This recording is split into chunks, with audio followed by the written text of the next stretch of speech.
This is Long Island Ducks baseball. Swung on and ripped down the right field line. This one is deep. It is gone from CI to see you later. 2-0 here is well hit to right field. Drew Macias going back. Forget it, it's gone! A grand slam home run for Brian Nelson. Justin Davies at the plate. The winning run at third. Crowd going nuts. Swung on. Bouncing ball left side. Off the mitt. Up third baseman Brad Strauss. Here comes Willie Rodriguez. Justin Davies has done it again. Jason Johnson makes the catch. He makes the catch. And the Long Island Ducks have swept the Camden River Sharks. They are the 2004 Atlantic League champions. Swing and miss for strike three. This ball game is over. The Long Island Ducks win it 5-4, and they are the champions of the Liberty Division. Lines punt up the third baseline. Esquivel charging in. They're not going to have a play, and the Ducks are the champions of the Atlantic League here in 2012. And there is a mob scene of Long Island Ducks in right center field. They are the Atlantic League champions. And now it's time for the Long Island Ducks North Shore LIJ Southside Hospital pregame show.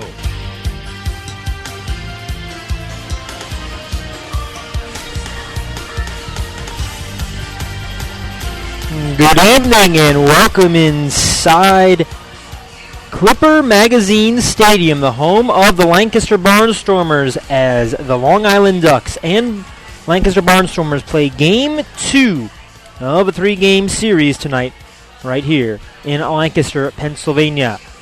I'm Tom Felice. I'll have all the action of tonight's ball game as the Ducks look to repeat their offensive performance from yesterday. Long Island wrapped out 20 hits, a season high, and scored 11 runs, tying their best in 2013 en route to an 11-5 win over the Lancaster Barnstormers.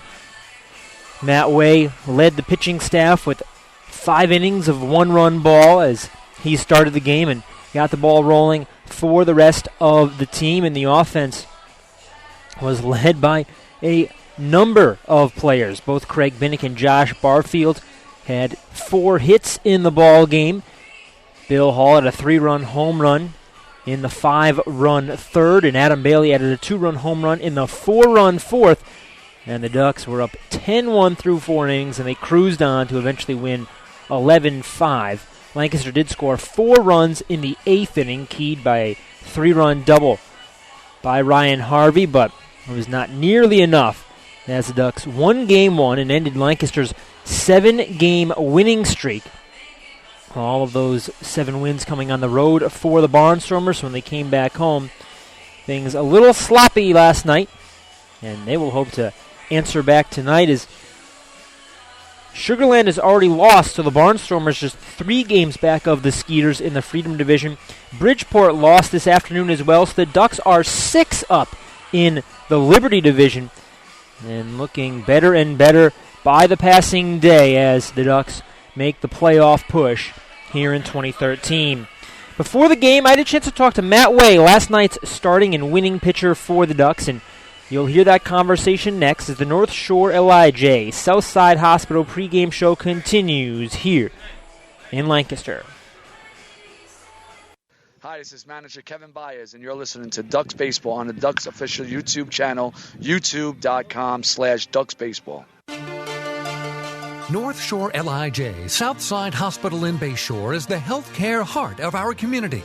We provide outstanding health care right here at home with centers of excellence in cardiology, orthopedics, neurosciences, women's health services, and much more. Experience counts, and North Shore LIJ Southside Hospital has been around for nearly a century of care. For more information, please call 631-968-3000 or visit us on the web at www.nslij.com. Hey, Ducks fans, the official hotel of the Long Island Ducks is the Clarion Hotel and Conference Center in Ronkonkoma. Uncover the perfect balance of memorable, award-winning service and the most central location Long Island has to offer. The Clarion Hotel and Conference Center is located less than a quarter mile from the Islip MacArthur Airport with a state-of-the-art health and fitness center, high-speed internet access, a world-class outdoor pool, and the great food and fun inside the Brickyard Bar and Grill. There's never been a better time to visit the Clarion Hotel and Conference Center. Best of all, it's only minutes away from Bethpage Ballpark. The Clarion Hotel and Conference Center, the official hotel of the Long Island Ducks. Call 585-9500 today. That's 631-585-9500.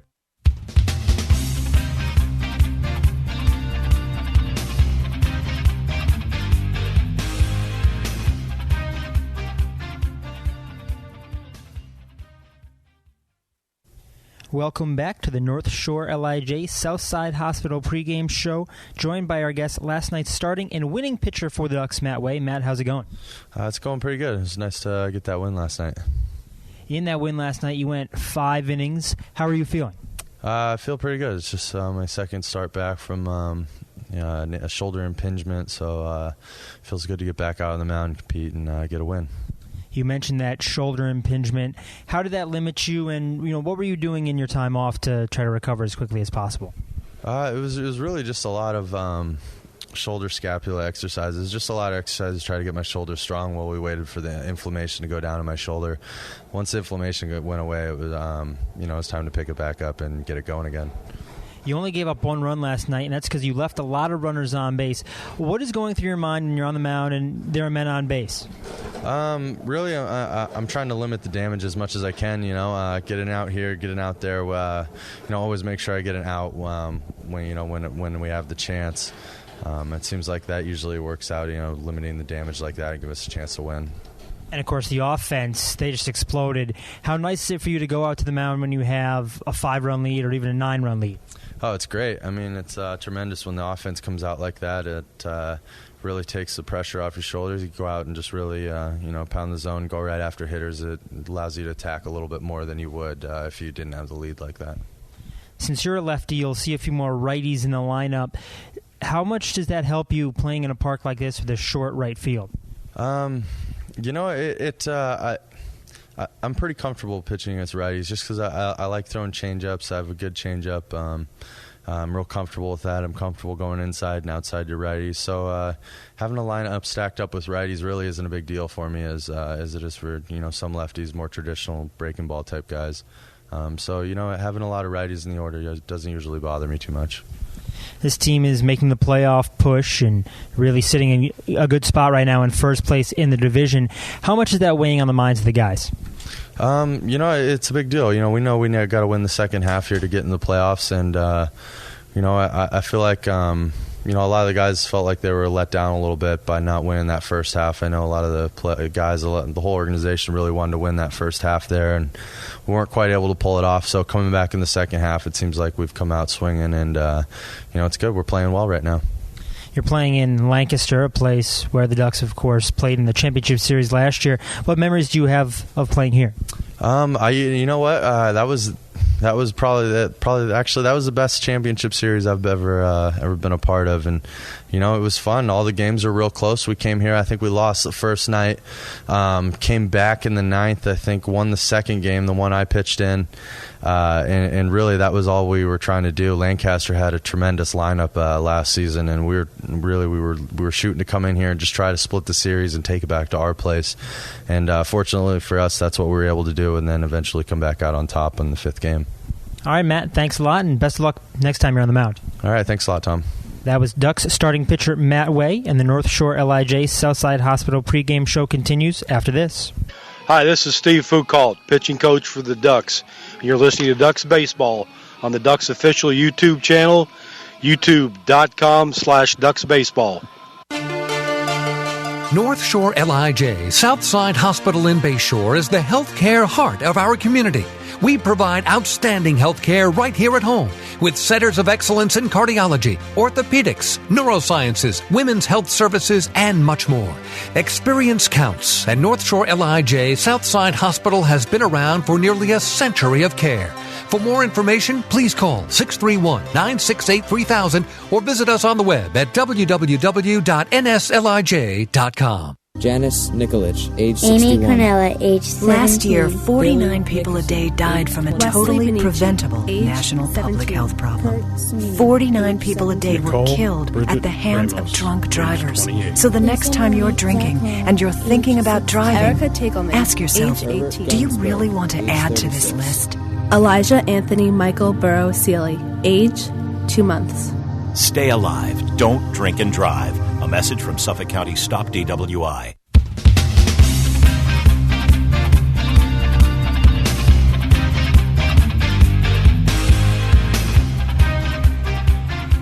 Back in Lancaster, time to take a look around the Atlantic League. There was a lot of action today. The Ducks and Barnstormers, the only two teams who did not play a day game today in the Atlantic League. Sugarland was in Camden to wrap up their series, and the River Sharks snuck out a 3-2 victory. Yasser Gomez had a walk-off single. And 5-game streaks were snapped for both teams. Camden's a 5-game losing streak, and Sugarland a 5-game winning streak. Sugarland has tomorrow off, and then they'll see the Ducks on Friday. The Ducks had Monday off, and Sugarland and Camden did not take off the first day of this week. Somerset beat Bridgeport 9-5 at home. Jake Fox hit his league-leading 24th home run of the season, and Adam Donahue added 3 RBI for the Patriots. And York and Southern Maryland, it turned out York with a 6-3 win. Chad Tracy, a 2-run home run in the 8th to put the Revolution ahead. Bridgeport and Somerset are playing too, so at 7:05 they'll get things started for game number 2 on the day. And of course right here, the Long Island Ducks and the Lancaster Barnstormers playing their only game of the day, starting out in just a couple of minutes. In the standings, Sugarland now 3 games up on Lancaster in the Freedom Division for the second half of the season. The Skeeters won the first half by 1 game over the Somerset Patriots. Somerset finding themselves 5.5 games back of the Skeeters with the results today in the second half. The Ducks now 6 games up on Bridgeport after the Bluefish loss earlier today, and 7.5 games up on the first half champion Southern Maryland Blue Crabs. Time to take a look at the starting lineups for this one, starting with the visiting Ducks. Joe Ashbrodeen plays left field and leads off for Long Island. He's the team's leading hitter, coming in at .322. Josh Barfield coming off his 4-hit day, bats second and plays second base. Bryant Nelson is down at third, and he bats third. Bill Hall, with his 3-run home run yesterday, finds himself still in the cleanup slot. He plays shortstop for the second consecutive night as well. Ryan Strebe down at first, bats fifth, followed by Adam Bailey, the right fielder, batting sixth. Ralph Enriquez catches and bats. Check that. Bailey bats sixth, Enriquez bats seventh and catches. Ray Navarrete, the DH, bats eighth, and then Craig Binnick, the center fielder, following his 4-hit night, bats ninth. To round out the lineup, Bill Murphy on the hill for the Ducks. Murphy, 2-11 record, 5.64 ERA. For the Barnstormers, it'll be Jerry Owens, the center fielder, leading things off. He's followed by Jason Taylor, the third baseman. Blake Galen in left field bats third. Ryan Harvey is the cleanup hitter. He had a 3-run double in the 8th inning of last night's ball game. He plays in right field. First baseman Travis Denker bats fifth. Omo Rosario, the shortstop, bats sixth. Kevin Howard, the DH in this one, bats seventh. Gustavo Molina catches and bats eighth. Kyle Haynes, the shortstop, rounds out the lineup for the Barnstormers with Will Savage, 7-9 record, 5.30 ERA on the mound for Lancaster. Both teams milling about outside of their respective dugouts. Long Island down the third baseline and Lancaster down the first baseline. Another gloomy evening here in Lancaster. There's not been a lot of sunshine these past 2 days. The Ducks have come to town, and the forecast is not for sunshine again tomorrow either, but it's also not raining, and that's the key. Is it's the last time that these teams will play here in Pennsylvania this season, so you know that everybody would like to get the games in as well as they can tonight and tomorrow night between these two. Umpires for this one, Matt Hensel is behind the plate, Alan Reyes down at first, and Hank Himonen is the third base umpire. That'll do it for the North Shore LIJ Southside Hospital pregame show. When we return, baseball from Clipper Magazine Stadium. Hi, this is Bud Harrelson, and you're listening to Ducks Baseball on the Ducks official YouTube channel, youtube.com/DucksBaseball. North Shore LIJ Southside Hospital in Bayshore is the healthcare heart of our community. We provide outstanding health care right here at home with centers of excellence in cardiology, orthopedics, neurosciences, women's health services, and much more. Experience counts, and North Shore LIJ Southside Hospital has been around for nearly a century of care. For more information, please call 631-968-3000 or visit us on the web at www.nslij.com. Hi, I'm former Major Leaguer John Franco. Growing up in Brooklyn, I dreamed of playing professional baseball. My dad, a city employee, worked hard so I could live out that dream. The team at MCU is a lot like my dad. They're New Yorkers you can count on, and they'll work hard to help you reach your financial goals. Municipal Credit Union has a full range of financial services that make sense in today's economy. Join today. Call 1-866-JOIN-MCU or visit nymcu.org. MCU, strong, trusted, growing. Few places on Earth offer the charm and excitement of Fire Island. At Fire Island Ferries, located conveniently at 99 Maple Avenue in Bayshore, they offer convenient travel to Fire Island 7 days a week. Fire Island is quickly becoming a top destination for families of all ages. Experience the informal, carefree communities, the dazzling night scene, enjoy fine dining, or climb to the top of one of the tallest lighthouses in the United States. But there's only one way to get there, by calling Fire Island Ferries at 631-665-3600 today. For fare and scheduling information, please visit fireislandferries.com. Hey Ducks fans, your recreation destination this year is The Rinks at Hidden Pond Park. The Rinks features 2 full-size ice rinks, a 97-acre summer day camp, a New York State licensed preschool academy, and a wide variety of birthday party options. Learn to skate, join one of many hockey leagues, swim in an Olympic-sized pool, and enjoy all the fun that The Rinks has to offer. Visit us today at 660 Terry Road in Hauppauge, or check us out online at therinks.com. The Rinks, your recreation destination.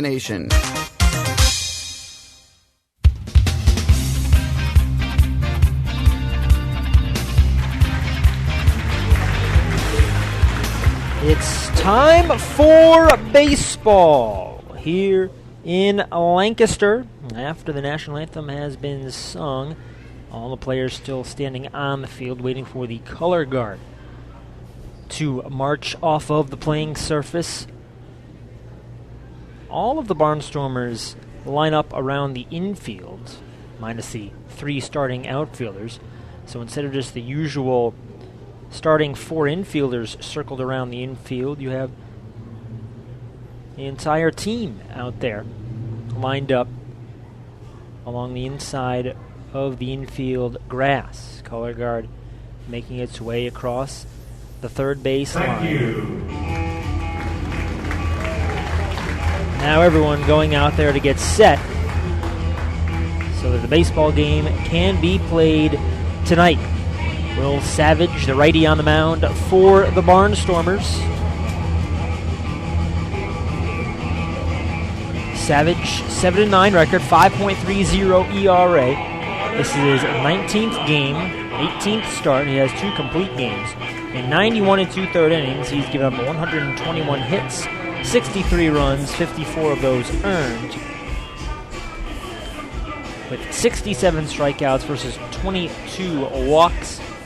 Opponents hitting .313 against Savage, and that's not what the Barnstormers want to see, with the Ducks coming off a game in which they had 20 hits in the 11-5 win last night. 20 hits, a season high for Long Island. Savage going through his tune-ups. Joash Brodeen, Josh Barfield, and Bryant Nelson will lead things off for the Ducks as they look to continue their offensive ways.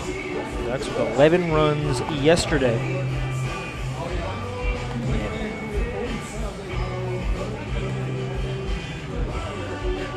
Long Island now 6 games up in the Atlantic League Liberty Division. There are 39 games left to be played in the second half. Ducks hoping to make it back to the playoffs. A chance to repeat as Atlantic League champions. The Ducks have won 3 straight ball games, and it's been the offense carrying the team. 8 runs on Saturday, 7 runs on Sunday, and then 11 runs last night. As the Ducks took 2 of 3 from York in the first game here in Lancaster. Will Savage, the righty, throwing his final warm-up pitch. Stands 6'4", weighs 210 pounds. He's out of West Hills, California. Now resides in Oklahoma City. Joe Ashbrodeen leads things off for the Ducks. He's hitting .322 on the season. 11 home runs, 48 runs driven in. League leader with 126 hits and 76 runs. Leads the Ducks with 36 walks. Switch hitter bats from the left side here with the righty Savage on the mound, and that means that enticing right field wall is staring right back at Joe Ashbrodeen. Just 300 feet down the right field line. The wall is 17 feet tall. 363 feet away in right center, 400 feet to straightaway center. That's a 12-foot wall. It's an 8-foot wall in between right and center. Then all the way through left field, it's an 8-foot wall at 409 feet in left center, 320 down the line. First pitch, fastball on the outside corner for strike one. First pitch coming at 7:08 tonight in Lancaster. And the one-strike delivery. Brodeen swings, lines it into left center field. That's down for a hit. Brodeen takes a big turnaround first. He's heading for second. The throw coming from Owens is offline. And Joe Ashbrodeen has a leadoff double in the top of the first. Brodeen aggressive out of the box. So much room in that deep left center field that even with the outfielders converging and cutting the ball off, Brodeen still had time to scamper up to second base and lead off this game with a double.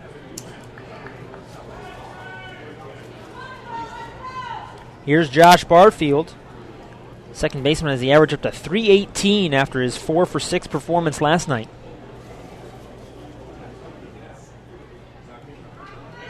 Bats from the right side, 5 home runs, 28 runs batted in this year. Throw to second base, no throw actually, as pitcher Savage held on to the ball. Brodeen quickly made it back to second base as Omar Rosario, the second baseman, was cutting him behind, but there was no need to worry. First pitch, Barfield takes it outside for ball one.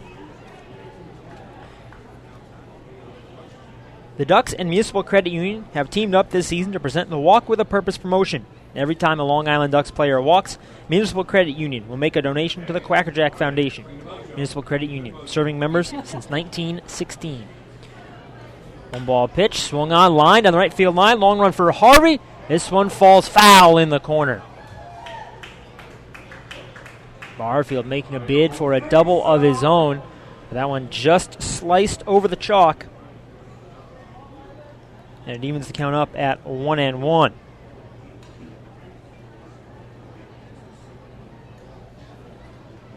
Barfield trying to take advantage of that short right field. That ball just fell foul. Not too much foul territory down there. Just enough room for the bullpen mounds, and that's it. You can actually see the foul lines rise up a little bit in elevation as they go around the bullpen mound. From the stretch, 1-1 pitch to Barfield. That hits him on the hand. Barfield in a lot of pain. He's walking up the third base line. Kevin Baez, the manager, right there. And here comes Dottie Pitchford, the trainer, as well. Barfield throwing away his shin guard. That ball appeared to hit him on his left hand. That'd be the bottom hand for the right-hand swinger. They are looking at that hand. He's moving his fingers, trying to shake it out here in the top of the first inning. 2 on, nobody out for the Ducks. And now the question is, will Josh Barfield continue? He will walk out to first base and run. And then it's unknown on. We'll have to wait till the bottom of the first inning to see if he's able to continue in the field.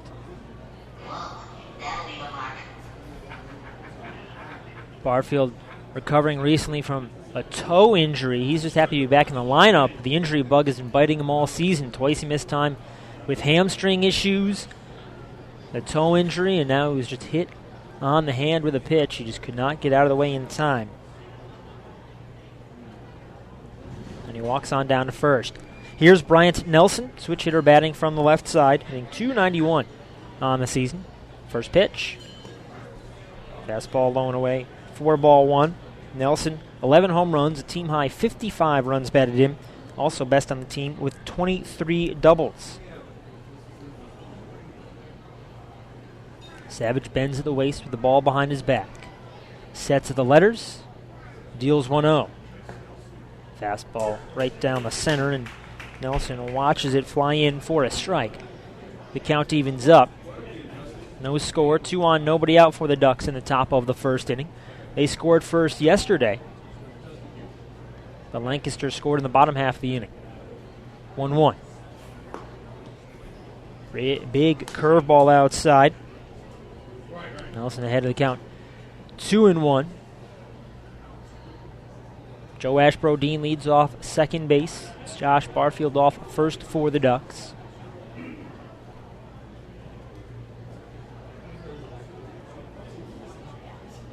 Savage ready, the 2-1. Swung on, hit high down the left field line. This one slices just foul. Barfield, I should say Nelson, always working on the opposite field approach no matter which side of the plate he's hitting from. And time he went the opposite way, just too far. Foul into one of the grassy areas down the left field line right behind the Ducks bullpen. Count to 2-2. Nelson striding back in from the left side. Savage twisting his head to second base. One more time, and now the 2-2. Swung on, fouled off in the batter's box. Nelson hitting that one off his own foot. He remains alive at 2-2. No score, nobody out. Top of the first. The Ducks with 2 on base, though they are threatening. Josh Barfield on first, Joe Ashbrodeen on second base.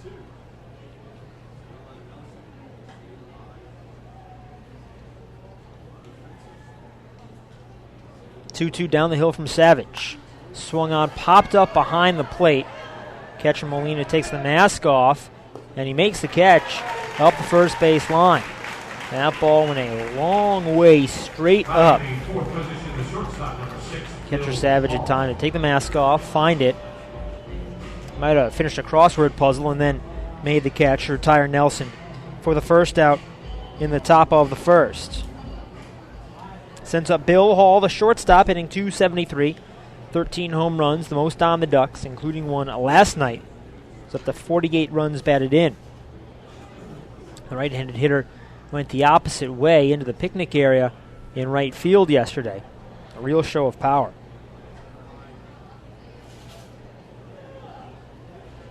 Savage, the righty, nods in agreement. First pitch. Slider on the outside corner for a strike.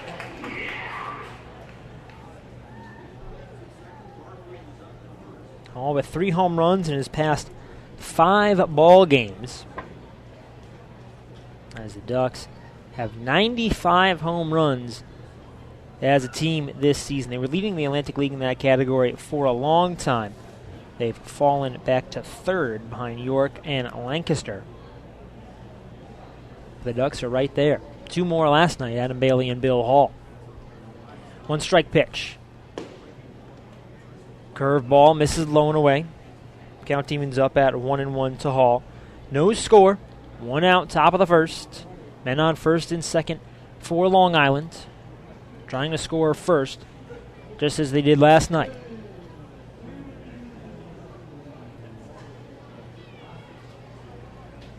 And the pitch. Fastball just misses low. Savage throwing that one about 91. And the count's 2-1. Blake Galen plays left field. Jerry Owens in center, with Ryan Harvey in right for the Barnstormers. Jason Taylor down at third. Kyle Haynes, the shortstop. Olmo Rosario plays second base with Travis Denker at first. and Gustavo Molina catching Will Savage. 2-1 to Hall. Another slider misses outside. It counts 3-1. For the first 15 pitches, 7 have been balls, 8 strikes for Savage, the pitcher for the Barnstormers. So Hall with a hitter's count at 3-1. That wide open stance, he will close on the stride. Set at the letters, 3-1. Swung on, hit sharply on the ground to short. 2 hops for Haynes. He bobbles it. Throw to second for 1, and no relay from Rosario. Saw that last night a couple times where Haynes wasn't able to cleanly field a ball and might have taken the double play out of order. It happened then. He knocked it to his right, went down to a knee, picked it up, and threw to second base. That retires Barfield 6-4. Brodeen up to third as Hall reaches on the fielder's choice. And it'll be up to Ryan Strebe here in the top of the first inning. Ducks with men on the corners. Now 2 outs, no score.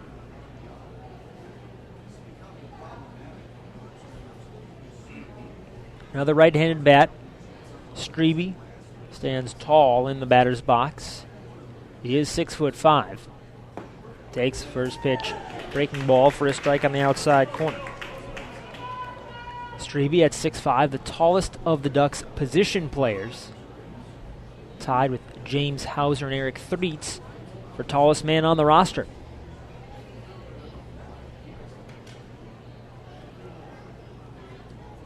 Oh, 1. Swung on, broken bat, pop-up, falls foul up the first base line. And Strebe is behind 0-2. Looks down at the bat, points with his right hand to something or someone in the dugout, indicating which one he wants to use. He tosses the broken one angrily back towards the bench and receives a new bat so we can walk up to the plate with that fresh piece of wood.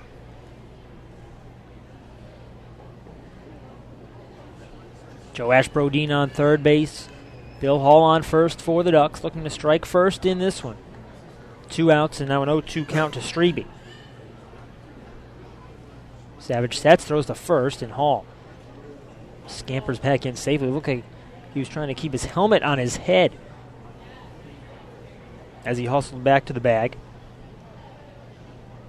But luckily for him, Travis Denker, the first baseman, caught the ball.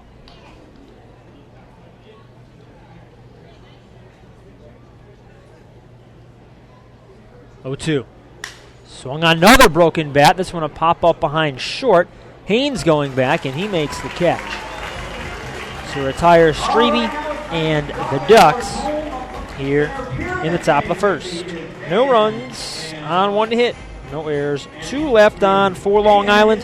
Heading to the bottom half of the first. No score. Hi, this is Ray Navarrete, and you're listening to Ducks Baseball on the Ducks official YouTube channel, youtube.com/DucksBaseball. Northeast Facility Supplies is the official janitorial supplier of the Long Island Ducks, serving all of Long Island, both North and South Fork locations to better serve you.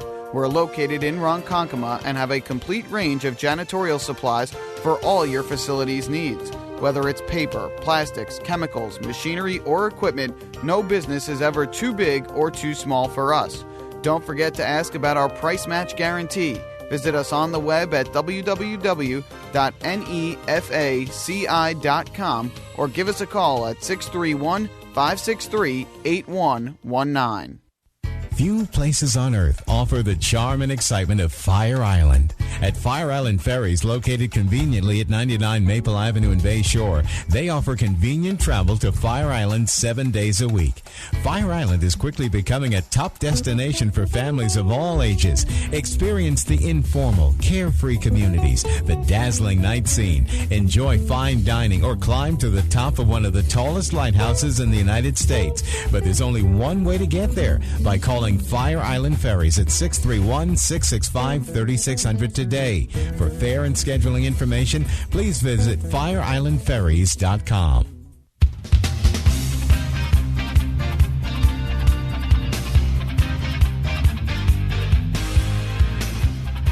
For the Barnstormers at the top of the order, Bottom of the first inning, no score, Ducks and Barnstormers, and it's bad news for Long Island. Josh Barfield has come out of the ball game. He was hit on the hand with a pitch in the top of the first inning, and the Ducks had to make a defensive change. They've put Dan Lyons in the game. He'll play shortstop, and Bill Hall will move from shortstop to second base. I have to await word on what the ultimate damage is for Josh Barfield. Jerry Owens leads off the bottom of the first for the Barnstormers, hitting .340, second best in the Atlantic League. Bill Murphy, the lefty on the hill for Long Island. It'll be a lefty-lefty matchup to get things started.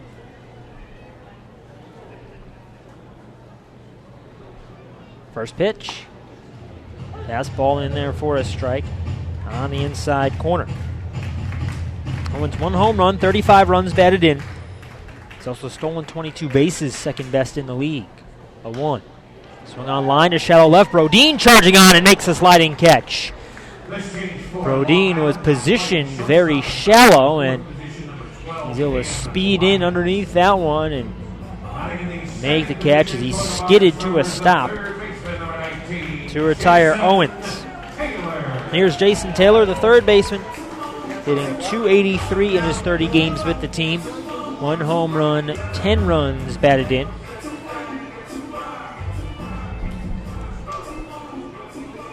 Right-handed bat. Murphy on the mound, ready to go with the ball in his glove in front of his chest. Winds the first pitch. Fastball just low. Count 1-0. Murphy on the season, 2-11, 5.64 ERA, 1-0. Swung on, skied behind short. Lyons, the shortstop, puts up his bare hand and makes a two-hand catch to quickly record the second out of the inning. 4 pitches, 2 outs for Bill Murphy in the bottom of the first. No score. Here's Blake Galen, the left fielder, hitting .283, 11 home runs, 46 runs batted in. He has played in all 100 games so far. Make this 1-0-1 for the left-handed swinging left fielder.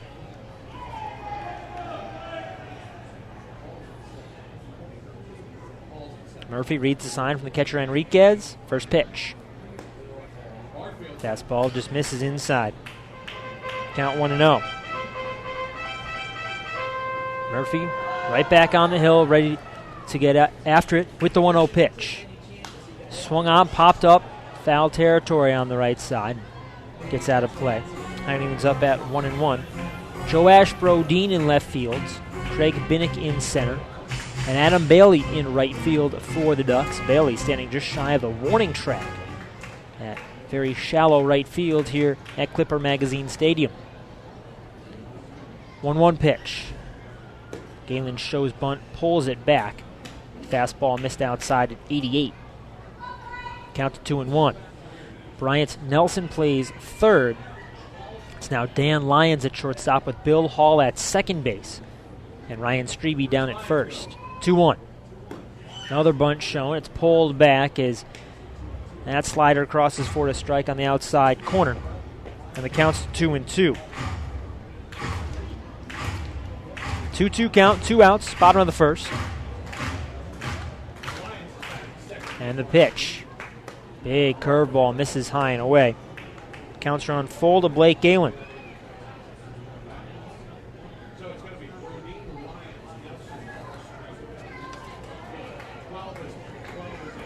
Murphy gets a sign, winds, and the pitch is swung on, rolled through the right side for a base hit. Bailey picks it up and throws it into second base. Galen with a single, and there's a man on with 2 down for the Barnstormers and their cleanup hitter, Ryan Harvey, stepping up. Harvey hitting .263, 20 home runs, 62 runs batted in. He's number 1 on the team in both of those categories. He added to it with a 3-run double in the 8th inning of yesterday's ball game.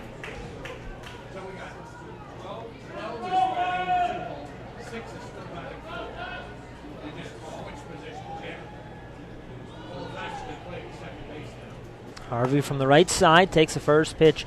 Breaking ball upstairs for ball one.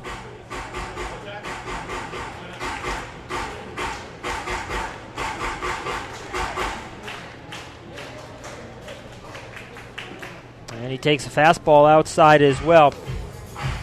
Count now 2-0 to Ryan Harvey. The Ducks will be very careful with him. They do not want to allow him to get a hold of one. He has 24 runs batted in over his past 15 games. Murphy from the stretch, the 2-0.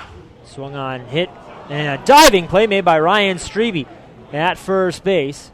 The umpires do signal that it was a catch in the air. Strebe kind of leaning over to his right, making a backhand snag to retire Harvey and the Barnstormers in the bottom of the first inning. On to the second, no score. Ducks and Lancaster here in Game 2 of the series.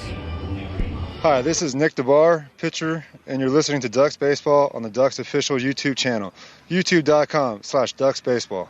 Beautify your patio, walkway, driveway, or pool surround with Nicoloc paving stones and walls. Nicoloc's specially formulated paver shield offers extra surface wear protection and color enhancement throughout the thickness of the paver. Paver shield guarantees that your pavers will look great for years to come. Bring home the elegance with Nicoloc. Visit the Nicoloc Design Center, Sunrise Highway, Lindenhurst, or Nicoloc.com. Let Nicoloc Pavers, pave your way. Now that Metrex is the official nutrition bar of the Long Island Ducks, they're fueling their powerful lineup with delicious high-quality protein to support lean muscle and strength. So that in 2013, the Long Island Ducks can have their best season ever. Uh-oh. Metrex, shaping every body.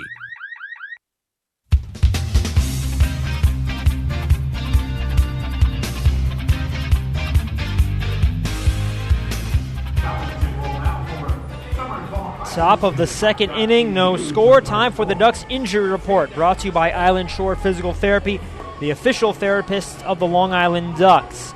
Right now, all we have to report is the calf injury to Leo Rosales. He's on the inactive list and making his comeback as rapidly as possible. The Ducks hope that he'll be ready to go when the team returns home a week from tomorrow. But the question now is about Josh Barfield.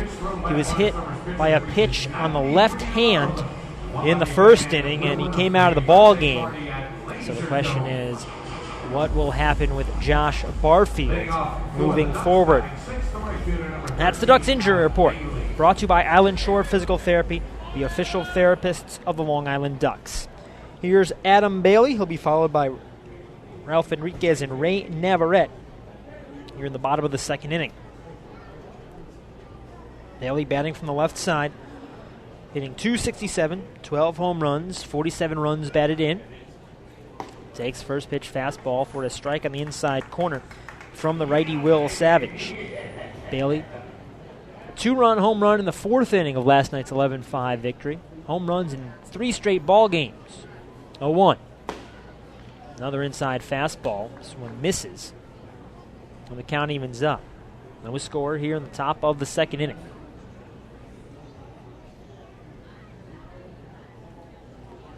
The twist in the 1-1. Swung on, line sharply down the right field line into the seats, bouncing off an empty seat back into the Lancaster bullpen. Catch is made by one of the relievers, and he promptly flips it to a youngster in a green hooded sweatshirt. He's happy about his souvenir. Bailey behind 1-2. He's ready to go. Savage shakes off the first sign, agrees with the second, the 1-2. Curveball, called strike 3 on the outside corner. Bailey bending at the knees. He's a bit upset, and he has a word with Matt Hensel, the home plate umpire. Bailey now walking back to the dugout after Will Savage picks up his first strikeout of the ball game. Sends up Ralph Enriquez, the catcher, hitting .233 on the season. 6 home runs, 19 driven in. Had a home run last time he played, which was on Sunday. Takes first pitch fastball high and tight for ball 1. Switch hitting catcher Enriquez up from the left side.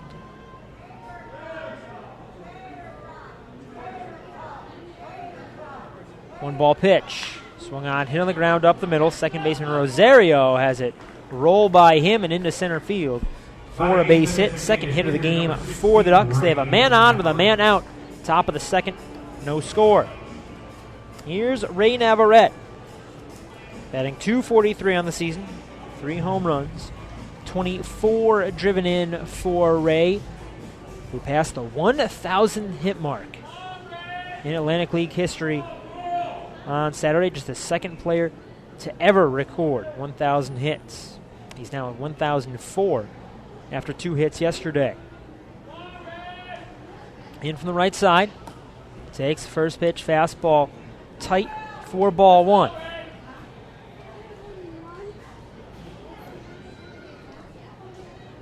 Denker holds Bailey on at first base. Or Enriquez, I should say, being held on at first base. Not much of a lead for him. Navarrete swings and lines the 1-0 down the right field line over Denker and into the corner. Enriquez jogs into third base. He is able to move first to third on that single for Navarrete. And the Ducks have men on the corners with 1 out. Here in the top of the second inning, no score. Long Island had men on the corners with 1 out, 2 outs actually, in the first inning. They had men on first and second with nobody out.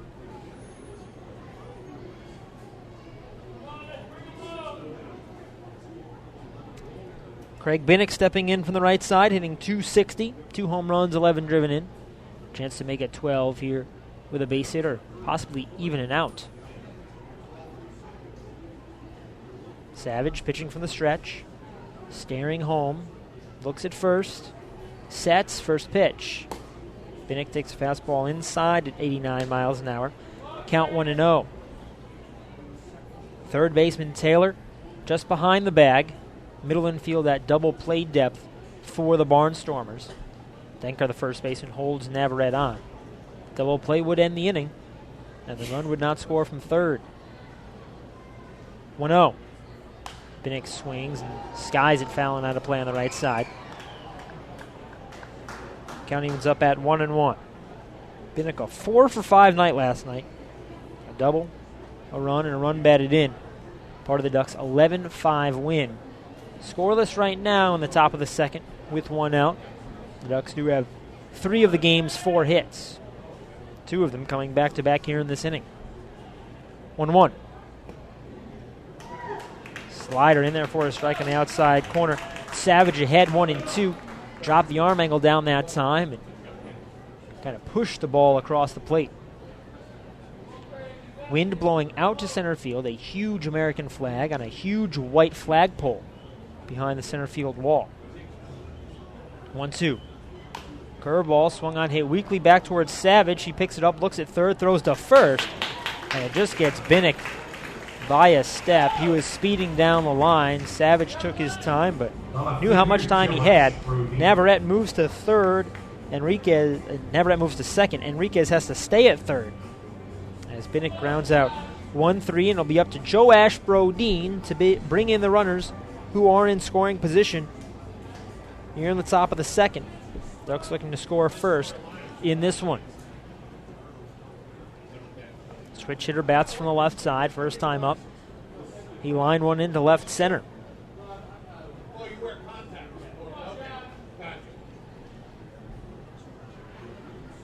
Savage pitching from the windup despite men on second and third.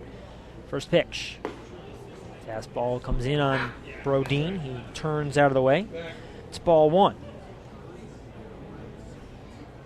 Last night was Joash Brodeen's 10th 3-hit game of the season. Most on the Ducks. Explains why he's 4th in the league in hitting at .322. 1-0. Slider in there for a strike on the inside corner. And the count evens up. With that hit in the first inning, Brodeen's average is up to .324. He's far behind Eddie Martinez-Esteve, the current leader in batting average at .347, but Martinez-Esteve's season might be over. 1-1. Swung on, hit on the ground to second base. 2 hops for Rosario. Fields at chest height. Throws over to first, and that retires Brodeen and the Ducks in the second inning. No runs, 2 hits, no errors, 2 left on for Long Island. To the bottom of the second, no score. Ducks and Barnstormers. Hi, this is shortstop Dan Lyons. You can follow me on Twitter at @TheDannyLyons, and you're listening to Ducks Baseball on the Ducks official YouTube channel, youtube.com/DucksBaseball. This one is clocked. Deep left field by Dan Lyons. Going back is left fielder Peter Barrows. He's looking up. That ball will not leave its wingman. I feel the need for speed. Talk to me, Goose. Talk to me. No good. Talk to me. Hey, Duck fans, what's more fun than a home run that helps the Ducks win a game? How about a homer that helps the community win? Chappie's Funeral Home and the Long Island Ducks have again teamed up for the Chappie's Home Run Challenge. If the Ducks hit 100 homers this season, Chappie's Funeral Home will donate $5,000 to the Quacker Jack Foundation. Every time a Ducks hitter goes deep, watch for the Chappie's Challenge home run count on the scoreboard. And if we reach 100, we're all the winner. Chappie's Funeral Home, where caring for others is a family tradition. This summer, LIPA can help you save big on a new central air conditioning system with up to $1,000 in rebates and up to $500 in operating cost savings each year. And only a LIPA participating Cool Homes contractor can make sure you get all these savings plus a quality installation for maximum comfort over the life of your system. Ready to save? We're ready to help. Visit lipower.org/coolhomes to make sure that your contractor is a LIPA Cool Homes contractor.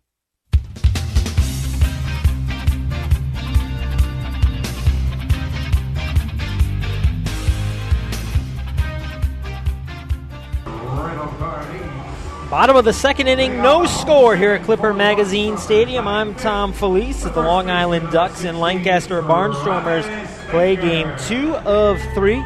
Final time these teams will play in Lancaster this season. They have yet to play on Long Island. The Ducks coming out here 4 times before the Barnstormers ever make it out to the 631 area code. Lancaster will come out August 26th through 29th, and then again September 10th through the 12th. Travis Denker leading off. Bottom of the second for the Barnstormers. He'll be followed by Olmo Rosario and Kevin Howard. Lefty Bill Murphy on the mound.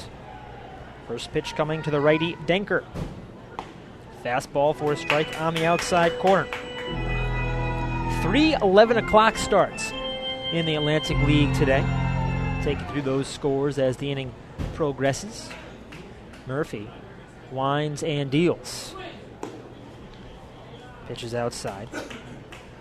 The count is 1-1. Camden with a 3-2 win over Sugarland. Yasser Gomez, a walk-off single.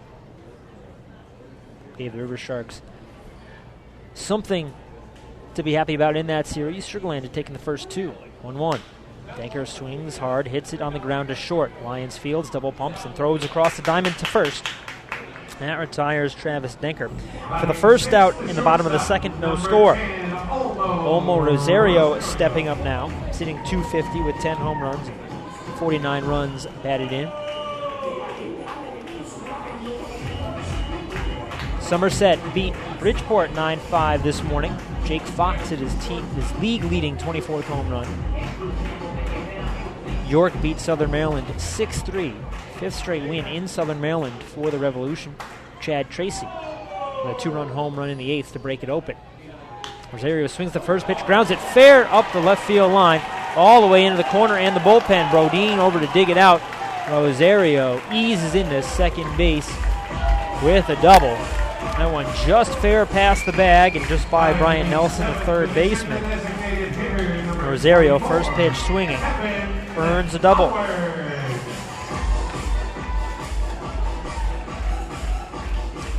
Sends up Kevin Howard.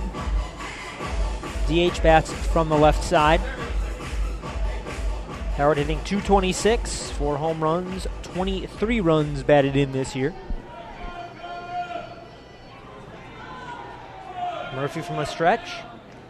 And the pitch. Fastball misses low. Counts 1-0. Both pitchers allowing runners in the first and worked out of it. Savage worked out of it in the second. Murphy will try to here in the second as well. 1-0. Fastball for a strike in the inside corner. Now the count is 1-1. Ducks in the orange jerseys, the alternates, but here in the second half they've become the de facto road jerseys and worn them out at home too. 1-1. Swung on, hit on the ground up the middle. Lyons fields and throws on to first to record the out. That ball bounded over the head of the pitcher Murphy, and Lyons went left from shortstop to pick it up. Fired on to first to retire Howard. Second ground out to short in the inning. On the play, Rosario did move up to third, but he's now there with 2 down. And Gustavo Molina, the catcher, up. Molina hitting .234, 5 home runs, 17 runs batted in for the right-handed batter. First pitch. Breaking ball misses inside. Count 1-0. Molina with a bat which has a red handle, and then the barrel of the bat is a natural wood color. Don't often see that combination. 1-ball pitch. Fastball misses outside. The count's to 2-0.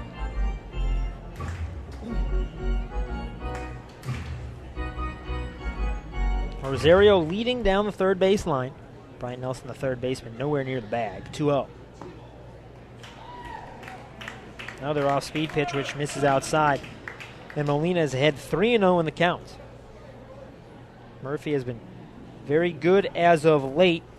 They're going to try to keep it going here tonight. Walk here wouldn't help him. 3-ball pitch. Fastball outside for ball 4. First walk of the ball game. It's issued up to Gustavo Molina. Puts men on the corners with 2 outs. In the bottom of the first, no score. Over his last 6 appearances, Murphy has a 2-1 record, 1.93 ERA. Some of those are starts, and some of those are in relief, as the Ducks pitching staff has been a bit in flux recently due to injuries, Dontrell Willis being signed, among other things. Kyle Haynes in from the right side. Takes first pitch inside for ball 1. Haynes, who is a switch hitter, hitting .273 on the year. No home runs, 3 runs batted in. Has yet to record an extra base hit. 1-ball pitch. Swung on and missed. Haynes on top of a breaking ball. And the count evens up at 1-1. Haynes playing in his 21st game of the season. So it's understandable that Butch Hobson puts him in the 9 slot in the lineup. He's yet to have an extra base hit. 1-1. Swung on line over the leaping Strebe at first, down in right field for a base hit. Rosario jogs in to score. RBI single for Kyle Haynes. And the Barnstormers have struck first. 1-0 Lancaster in the bottom of the second inning.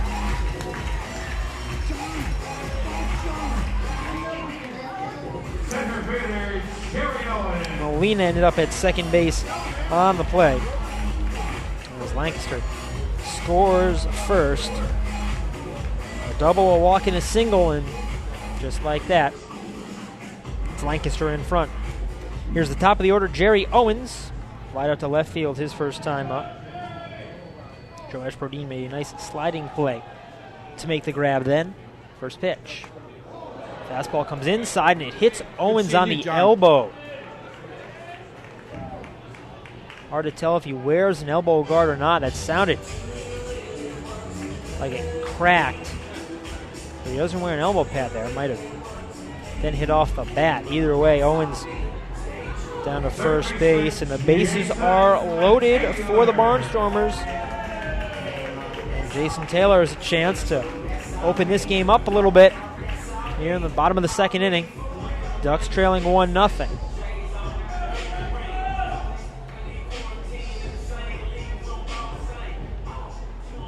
Molina now at third with Haynes at second, and Owens was just hit by that pitch down at first.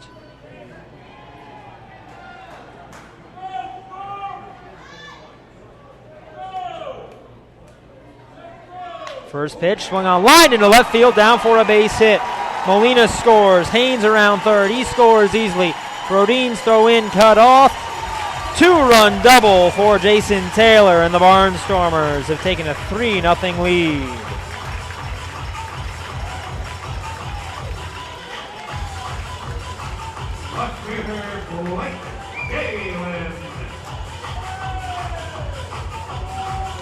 It's been Ryan Harvey recently with the grand slams, but the Barnstormers happy enough there with a 2-run double from Jason Taylor. And they lead 3-0 with 2 outs here in the bottom of the second inning. Sends up Blake Galen from the left side. He singled his first time up. First pitch from Murphy. Fastball low for ball 1.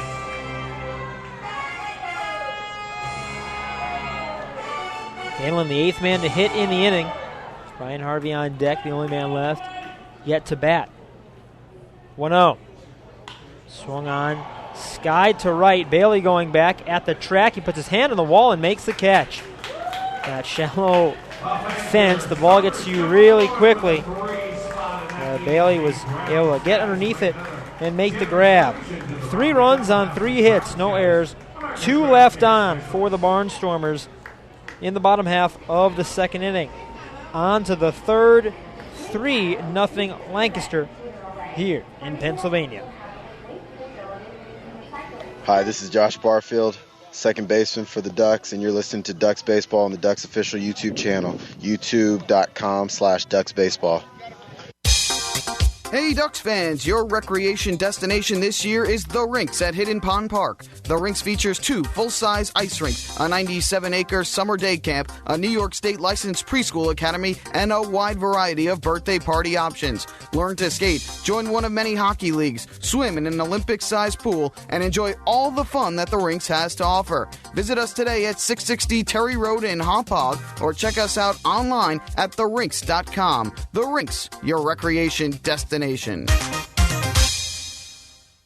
get enough of the Long Island Ducks? Well, now you can get even more inside info on your favorite hometown team through Facebook and Twitter. The Ducks are constantly updating fans through social media with scores, transactions, ballpark promotions, and much more. You can even win great prizes. All you'll need to do is make a free account on Facebook and Twitter, and then visit us at facebook.com/LIDucks and twitter.com/LIDucks. Think you're Long Island's biggest Ducks fan? Get connected now.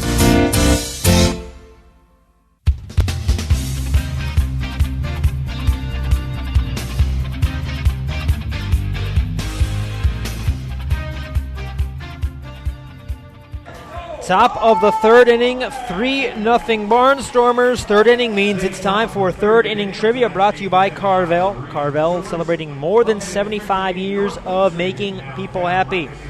Ryan Harvey has 20 home runs. That leads the Barnstormers this season. He had 27 last year. And he's starting to creep up the Barnstormers' all-time home run leader list. Who is the all-time home run leader for the Lancaster Barnstormers? Answer coming up in the bottom half of the inning. Dan Lyons batting for the first time today. He replaced Josh Barfield when Barfield left the game after being hit on the hand with a pitch. Lyons playing shortstop with Bill Hall shifting from shortstop to second base. Right-handed hitter. Lyons ready to go against the righty Will Savage. First pitch. Fastball outside, count 1-0. 3-0 Barnstormers at the start of the third inning. Lions hitting .212 on the season. No home runs, 21 runs batted in. The kick, 1-0. Swung on, hitting the ground towards short. Haynes charges, fields at hip level, and throws on to first to retire the speedy Lions for the first out in the top of the third. Sends up Bryant Nelson. Third baseman popped up to the catcher, Gustavo Molina, in foul territory. His first time up. Nelson coming off a 2-for-6 game yesterday. 2 of the Ducks' 20 hits. Everybody in the lineup had a hit. Everybody but Ray Navarrete scored at least 1 run. Switch hitter bats from the left side. First pitch. Fastball, a strike on the inside corner. The count's 0-1. The Ducks really seem to be having some trouble batting from the left side with the motion of Savage, who has a bit of a low arm angle. 0-1 pitch. That fastball misses outside. And the count evens up. Seems like a lot of left-handed Ducks batters are backing out of the way of pitches that are being called for strikes. as they cross on the inside corner. Twist the 1-1. Fastball comes inside, too far inside. Nelson justified in jutting out of the way. And now he's ahead 2-1. 3-0 Barnstormers. 1 out, top of the third. A nod from Savage on the hill. And the 2-1 down the hill. Swung on, popped up, foul out of play on the left side. Fans looking up, reaching. That one falls into one of the suites. And the count evens up at 2-2 to Bryant Nelson, a former Lancaster Barnstormer.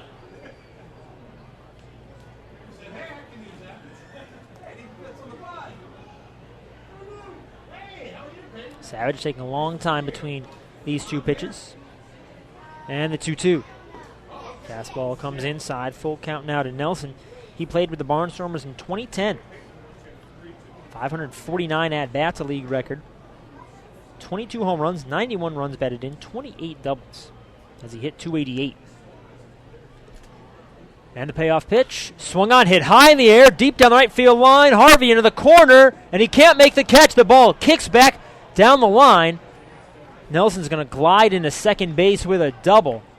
Harvey in that tight corner ran, stuck the glove up, couldn't make the play, and that ball hit hard off the fence, bounced right back towards the infield, parallel to the foul line. And Nelson, with his team best 24th double, stands on second base with 1 out in the top of the third. Ducks down 3-0. Sends up Bill Hall, the shortstop, grounded into a fielder's choice his first time up. I say he's the shortstop. He's now playing second base after Josh Barfield was taken out of the ball game. Big hole on the right side as Omar Rosario, the second baseman, creeps in behind Nelson.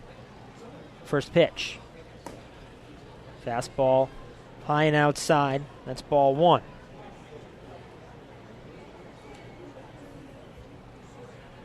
Lancaster playing in the home white uniforms.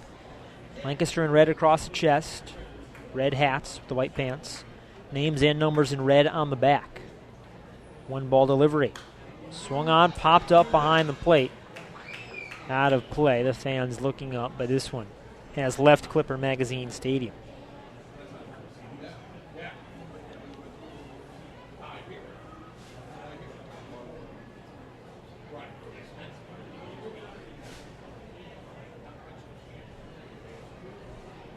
Hall wears a shin guard on his left foot, the front foot for the righty batter.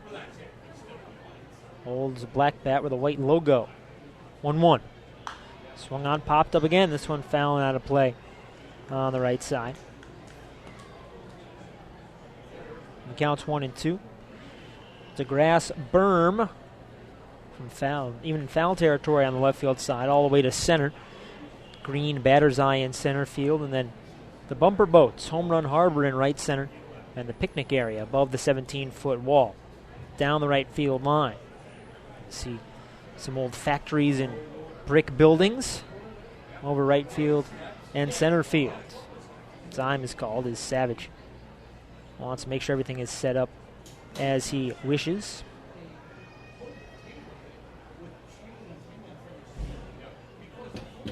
From the set, a look at second where Nelson leads the 1-2. Breaking ball misses way outside, and the count evens up at 2-2.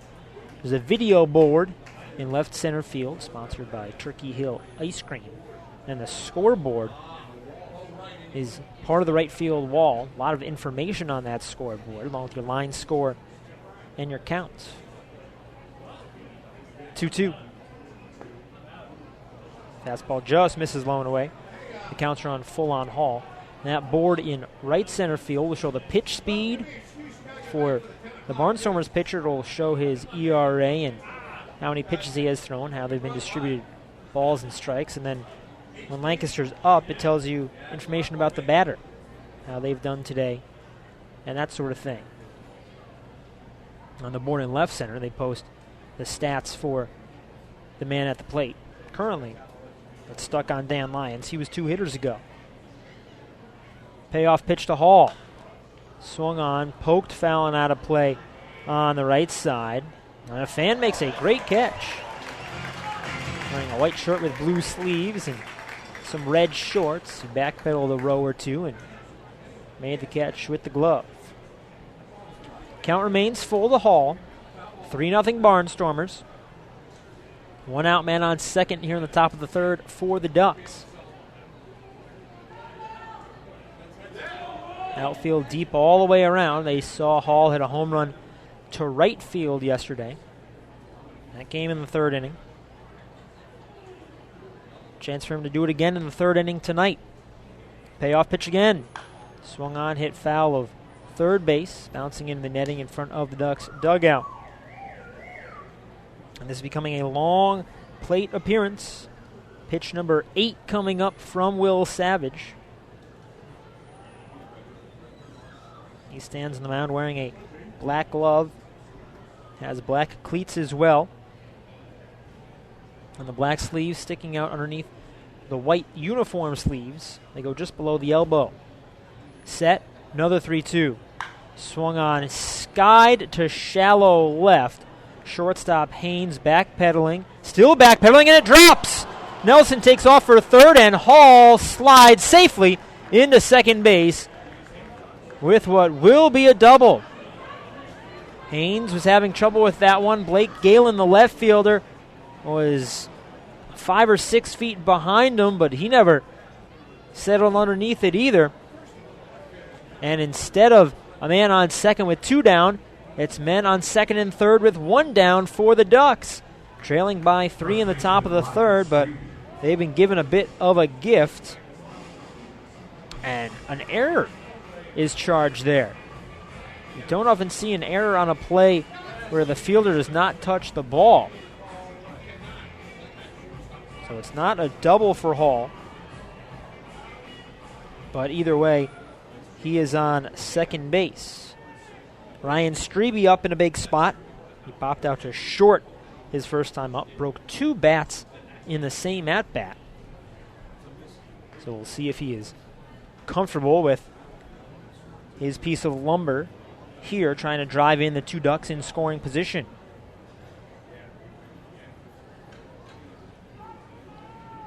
Righty-righty matchup. Savage winds and fires home. It's a fastball outside for ball 1. So that miscue in the field, error is charged to Haynes, the shortstop. Certainly could have some implications, as an out here will score a run. 1-0. Swung on, hit on the ground, foul of third base. Kevin Baez, the former shortstop, makes the play. The count's 1-1. I should say an out here could score a run. No guarantees that an out would bring a run home.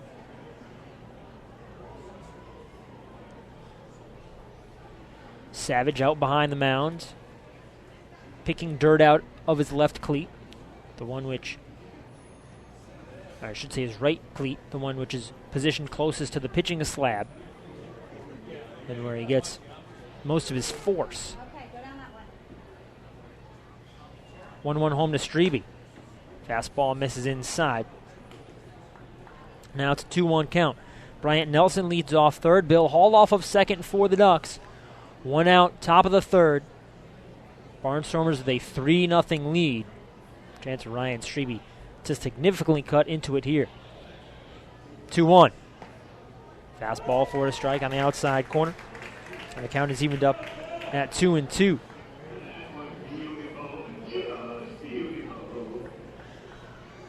Adam Bailey on deck. Know that he could do some damage. He's hit home runs in 3 straight ball games. If he gets a chance, but the Ducks hope that Strebe can put a run or 2 on the board right here. Or even 3. 2-2. Curveball swung on, fouled off up the third base line. Baez stops it with his foot, and the Ducks manager and third base coach flips it to a young fan seated behind the Ducks' third base dugout. Count remains 2-2 to Strebe.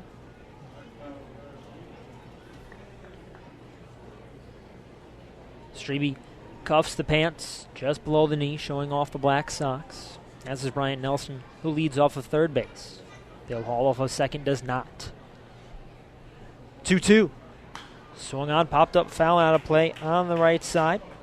And the count remains It's now 6 pitches in this at-bat to Strebe.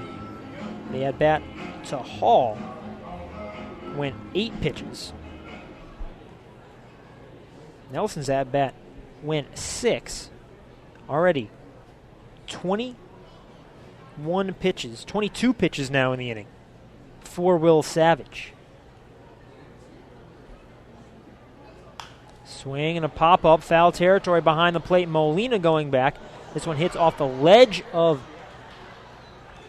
the seats and bounces about 10 rows back where a fan makes a play. Count remains 2-2. I mentioned last at-bat that the board in left field still says Dan Lyons. Well, the board in right field is frozen too. The pitch count is what it was at the beginning of the inning when Savage had thrown 34 pitches, and now he's up in the high 50s, and the board is stalled. Another 2-2. Swung on, hit on the ground up the middle. Nelson comes home to score. Haynes throws on to first just in time to get Ryan Strebe. So the Ducks on the scoreboard. Ryan Strebe with an RBI ground out, and it's 3-1 Lancaster.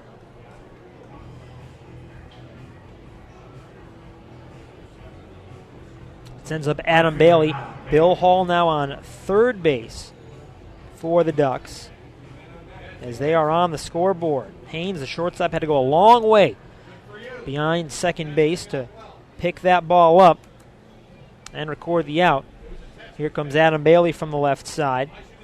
Struck out looking his first time up. Wouldn't take much to tie this ball game with that short right field wall. First pitch.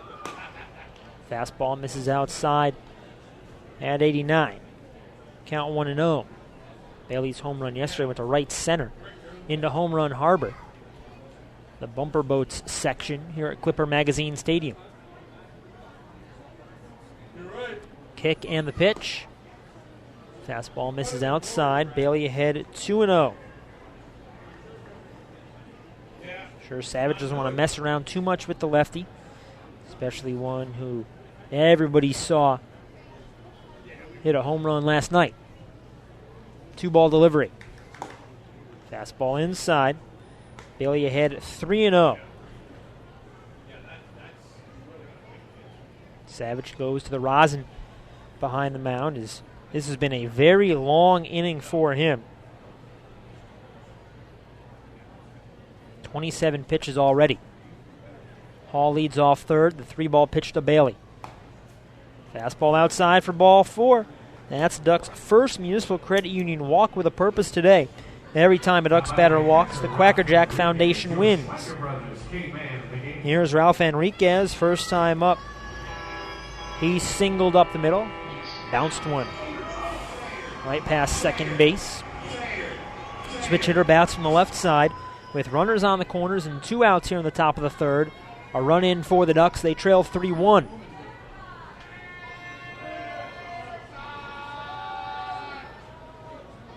Savage pitching from the stretch, and the first pitch. Breaking ball on the outside corner, that's strike 1.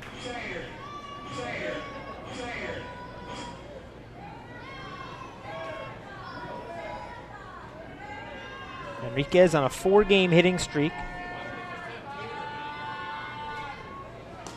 Takes fastball outside. Count evens up at 1-1. Enriquez with hits in 9 of his last 10 ball games. His average jumping from 214 to 233. And of course, he had a hit earlier this one, so now he's on a 5-game hitting streak. And the average will keep rising. 1-1. Changeup misses outside. Enriquez ahead 2-1 in the count. That was the 30th pitch of the inning for Will Savage. Butch Hobson in the dugout along with his pitching coach Marty Jansen cannot be happy to see such a number here in the frame. 2-1. Swung on, hit on the ground towards third. Taylor waits for it, but quickly throws on to first to retire Enriquez and the Ducks in the top half of the third inning. 1 run on 1 hit, 1 error, 1 walk, and 2 left on for the Ducks. Heading to the bottom of the third, 3-1 Lancaster. Hi, this is pitcher Ian Snell, and you're listening to Ducks Baseball on Ducks official YouTube channel, youtube.com/DucksBaseball. Now that Metrex is the official nutrition bar of the Long Island Ducks, they're fueling their powerful lineup with delicious high-quality protein to support lean muscle and strength. So that in 2013, the Long Island Ducks can have their best season ever. Uh-oh. Metrex, shaping every body.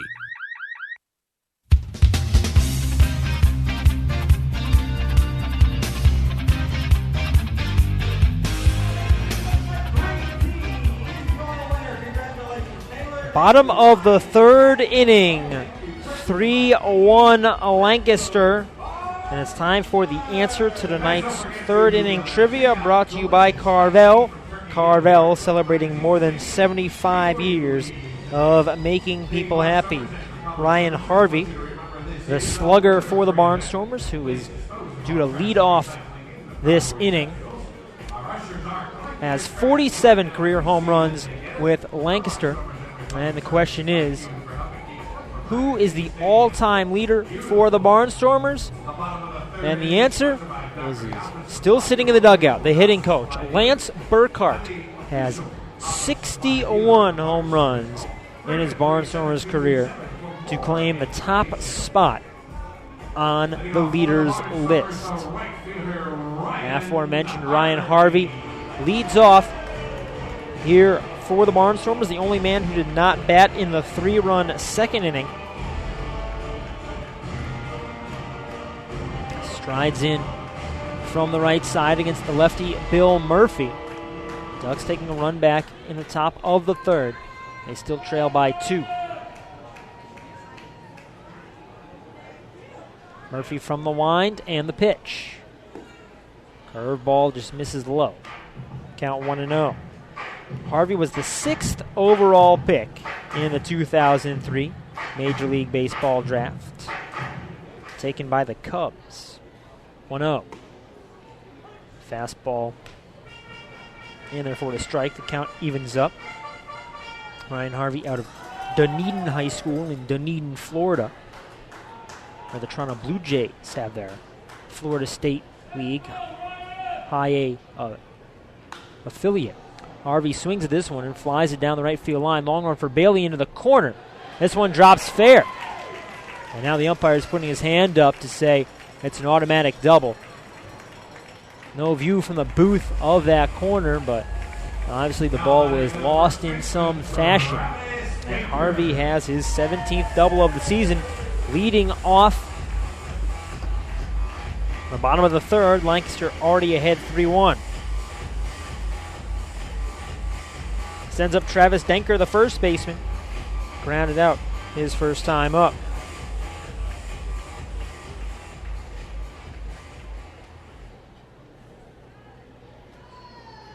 Denker taps home plate, takes some healthy practice cuts. Ryan Nelson, the third baseman, even with the bag. Ryan Strebe well off the line down at first. First pitch. Fastball just misses low for ball 1. Ducks playing Denker to pull on the infield and in the outfield. Everybody a step over towards the left field line. Out in the outfield grass. 1-0. Fastball on the outside corner. That evens up the count to Travis Denker. Travis Denker does have Major League experience.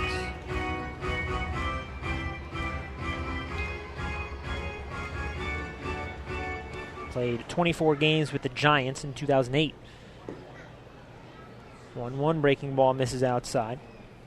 Counts at 2-1. Denker was just 22 when he played in the big leagues. And he has not seen time in the majors since. 2-1 home from Murphy. Fastball just misses inside. Now a 3-1 count to Denker.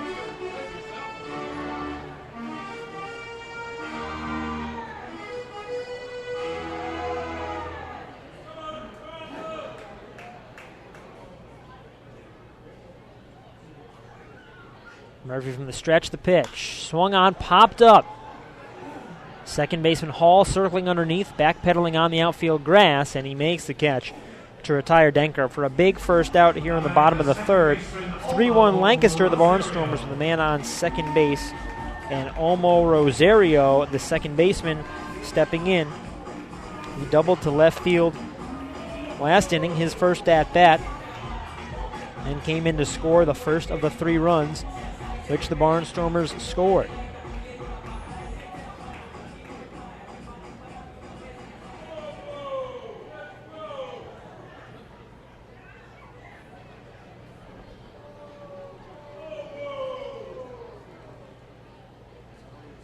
Rosario bunts the first pitch, foul up the first base line. Had a bit of a running bunt there. He was trying to beat it out, but it ends up a foul ball. Ryan Harvey was breaking. He has to head back to second base. The Ducks do not augment their infield alignment as reaction to that bunt from Rosario. 0-1. Curveball just misses inside. And the count evens up. Rosario wearing white batting gloves, contrasting an all-black bat. Crouched stance. 1-1. Swung on, hit high in the air, deep to right. Bailey looking up and watching it go for a 2-run home run.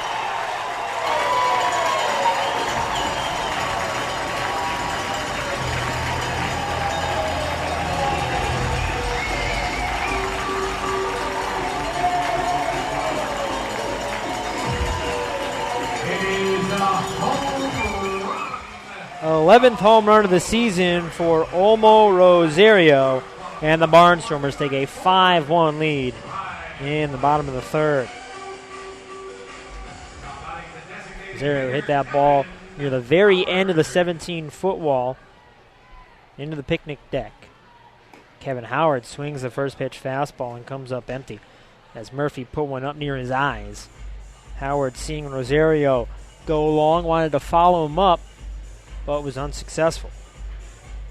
Rosario showing the opposite field power with that homer. 0-1. Fastball low and away. And the count evens up. Murphy back to the windup and the 1-1. That misses outside. Counts to 2-1.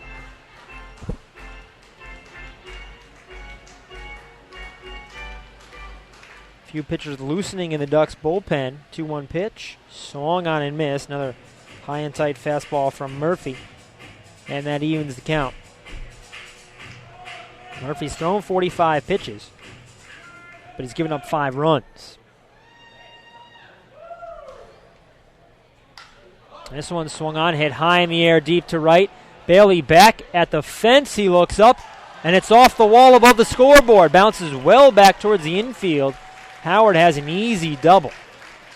The balls really bounce off this outfield wall. It's hard for right fielders to get adjusted to it. And Howard has the second double of the inning and third of the ball game to right field for the Barnstormers. Still just 1 out, a man on second base, 2 runs already in for Lancaster with a 5-1 lead. Sent to the catcher, Gustavo Molina. He walked and scored his first time up. Murphy from the stretch, the pitch to the righty. Swung on, hit high in the air, shallow center.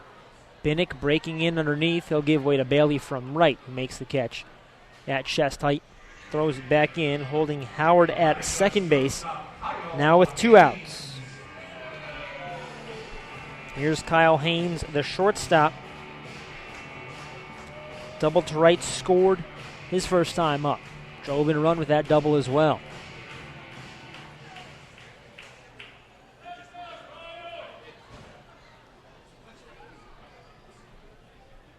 Haynes, a right-handed batter out of Olney, Illinois. And the pitch from Murphy. Fastball on the outside corner. That's strike one.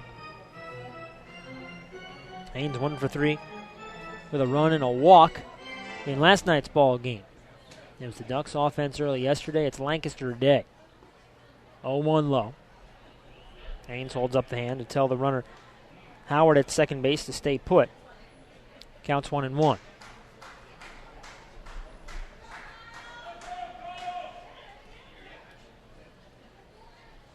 Murphy to the ready, setting just below the letters. 1-1 pitch.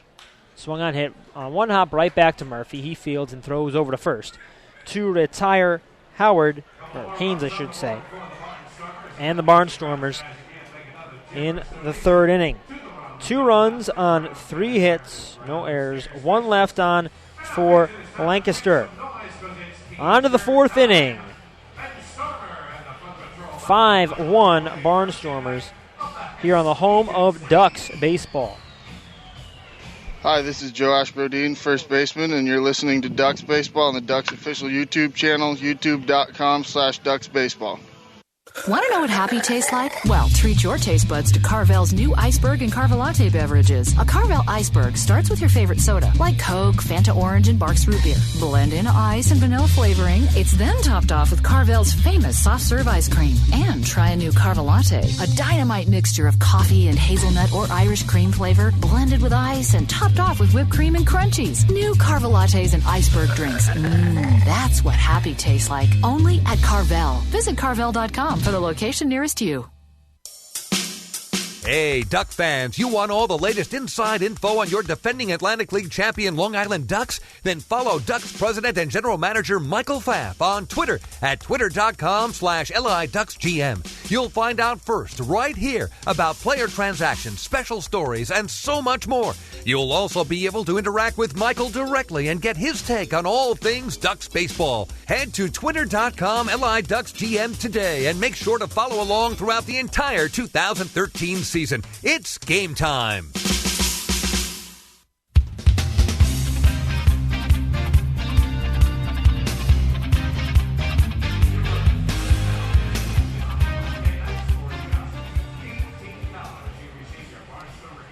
Top of the 4th inning, Ducks trailing 5-1 to the Lancaster Barnstormers. And if you've ever wanted to watch a movie at Bethpage Ballpark, well, August 25th is the day to be at the game. After the Ducks game that evening, they will show Shrek on the Duck Vision video board.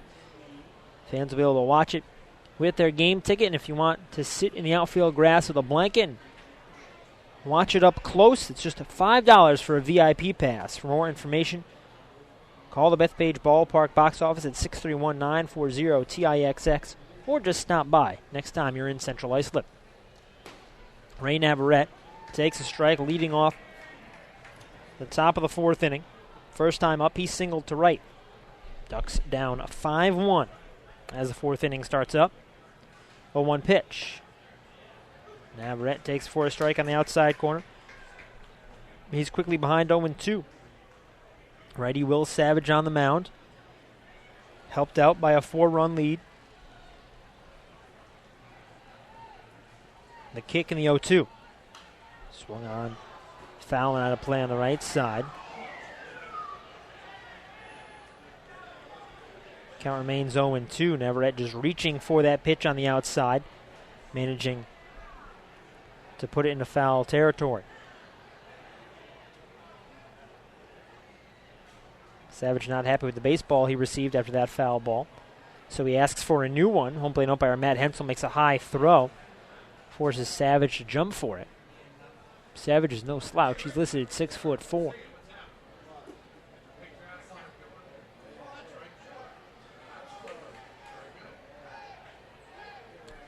The wind and the 0-2. Fastball way high and away. Now it's a 1-2 count. Will Savage was taken in the 26th round of the 2006 Major League Baseball draft out of the University of Oklahoma by the Philadelphia Phillies. 1-2 from the Wines. Curveball misses inside. Now a 2-2 count to the righty Navarrete. 5-1 Lancaster here in the top of the fourth. In the 27th round of the draft in 2006, the Phillies also selected another player out of Oklahoma. 2-2. Swung on and missed. Navarrete strikes out swinging. Second strikeout of the day for Savage. First out here in the top of the fourth. And when the Phillies took another Oklahoma Sooner in the 27th round of the 2006 draft, they took John Brownell, current Long Island Ducks. So Savage and Brownell both drafted by the same team, back-to-back rounds the same year. Here's Craig Binnick, the 9-hitter. Takes first pitch for a strike on the outside corner. Binnick grounded out back to the pitcher Savage, his first time up.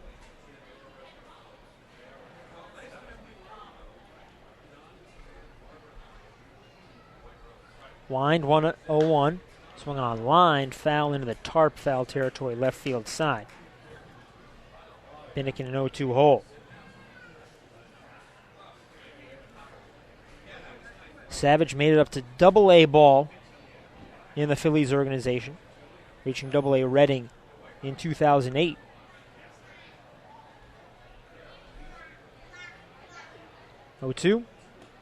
Binnick takes called strike three, fastball right there. And Binnick knew it. Back-to-back strikeouts for Savage. And there are 2 outs in the top of the fourth, 5-1 Lancaster.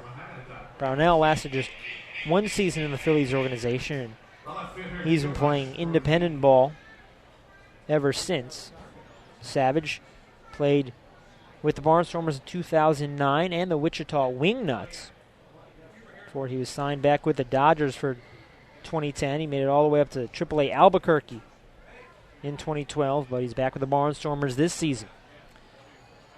Joe Ashbrodeen takes a fastball inside. Count 1-0 to Brodeen, the leadoff hitter.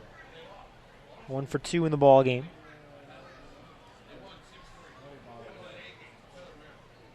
One ball pitch. Swung on, and Brodeen fouls it off his leg. He's going to walk this one off up the first base line.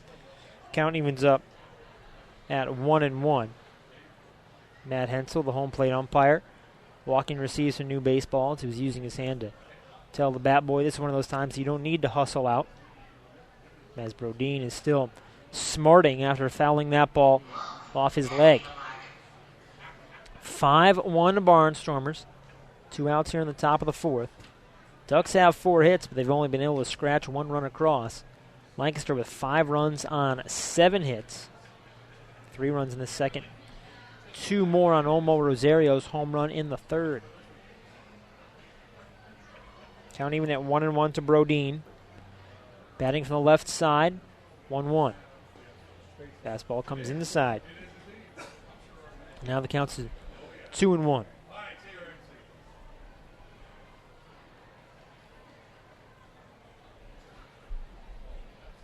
Savage stands with the ball at his right hip.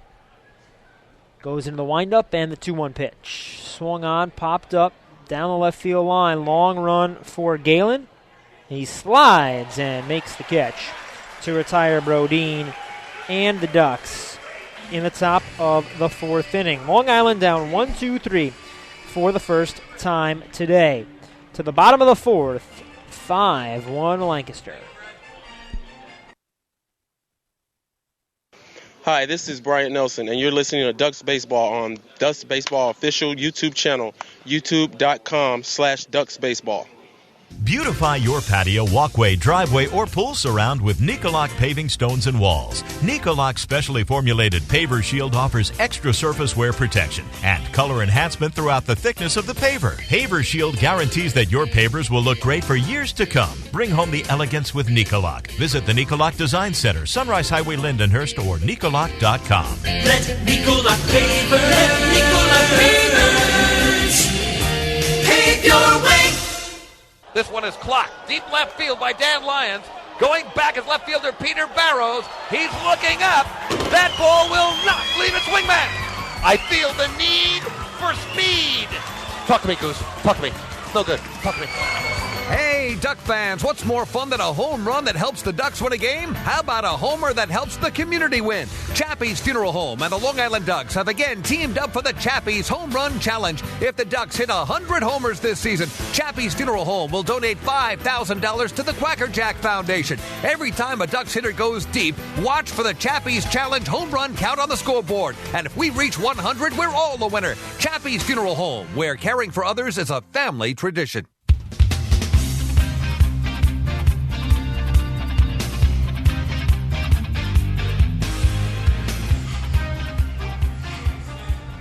Bottom of the fourth inning, top of the order for the homestanding Lancaster Barnstormers.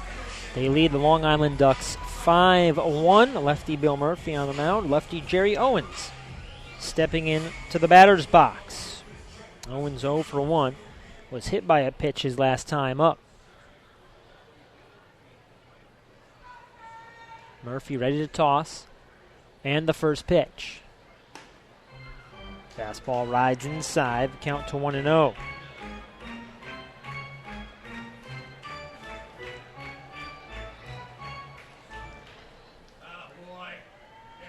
And the pitch. Fastball. This is inside again. Counts 2-0. Owens has reached base in 56 of his last 59 games. 2-ball delivery. Swung on, hit on the ground to third. Nelson Fields, strong throw over to first. That retires the speedy Owens for the first out in the bottom of the fourth inning. Here's Jason Taylor. The third baseman is 1 for 2, a 2-run double. That came in the second inning, the key to that 3-run frame.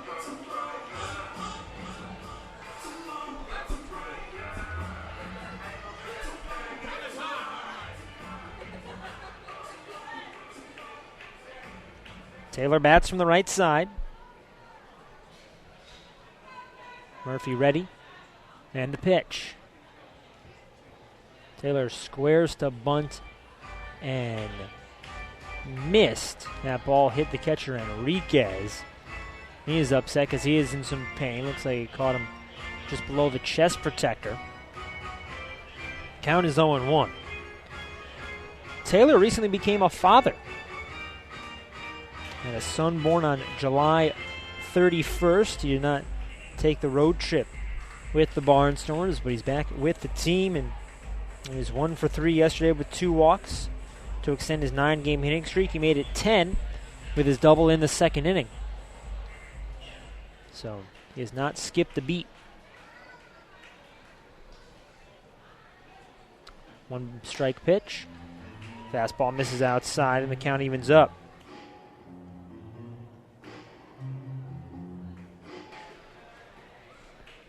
Murphy ready to go, and the pitch. Swung on and missed. Taylor way on top of a curveball. He's now behind 1-2.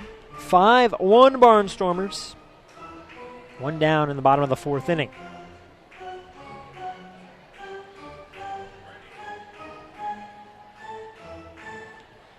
The twist and the... Nope, time is called at home plate. Murphy about halfway through his motion when he finally saw that he should stop, as Matt Hensel called time behind home plate. 1-2. Breaking ball misses low. And the count is 2-2.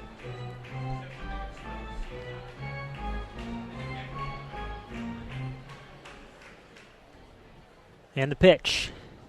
Swung on, lined up the middle, down for a base hit in center field. Craig Bennick picks it up on a couple hops and throws it back in. Taylor with his second hit of the ball game. And the Barnstormers have a man on with a man out. In the bottom of the fourth inning, already leading 5-1. That's 8 hits now for the Barnstormers. They've really been taking it to Bill Murphy. Blake Galen stepping up. He singled his first time up. Left-handed batter.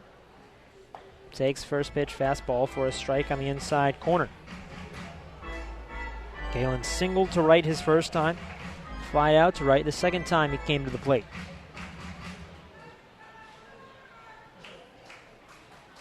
0-1, runner goes, pitches a ball, throw to second base, the tag, too late. There's a high throw from Ralph Enriquez, and Jason Taylor slid in underneath for his 8th stolen base of the season. Takes a double play out of order. It's now a 1-1 count to Galen. Murphy from the stretch. The pitch. Fastball misses wide. Galen ahead 2-1. Another light crowd. Once again, the weather not great out in Pennsylvania tonight. Certainly keeping a few people home. 2-1. Breaking ball. Just catches the outside corner. Galen disagreeing.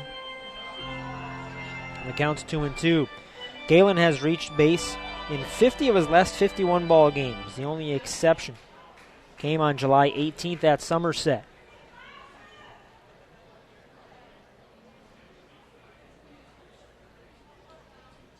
Two. Swung on, poked, foul, out of play on the left side. Count remains at 2-2. On that July 18th game, Johnny Tucker robbed Galen of a home run in his first at-bat, reaching over the wall and bringing one back.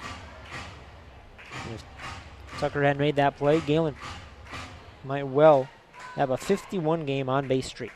2-2. Swung on, hit on the ground, up the middle, past Dan Lyons at short and into center field. Taylor waved around third. The throw from Binnick just goes in towards second base. An RBI single for Blake Galen, and the Barnstormers have a 6-1 lead. Bit of deja vu after yesterday the Ducks scored 5 in the third, 4 more in the fourth. Lancaster with 3 in the second, 2 in the third, now 1 here in the fourth to take a 6-1 lead. And it sends up Ryan Harvey, the big masher in this lineup.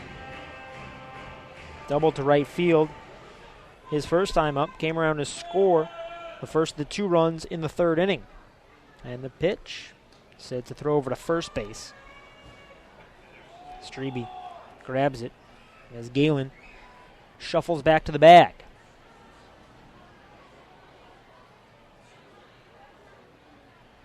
From the stretch, the pitch, Galen goes, pitches outside, through to second base is high, but Bill Hall brings the tag down to retire Blake Galen. Caught stealing 2-4.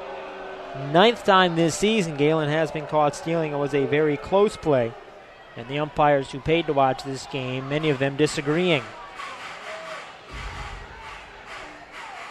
So now 2 outs. The pitch was a ball, but nobody on with Ryan Harvey up.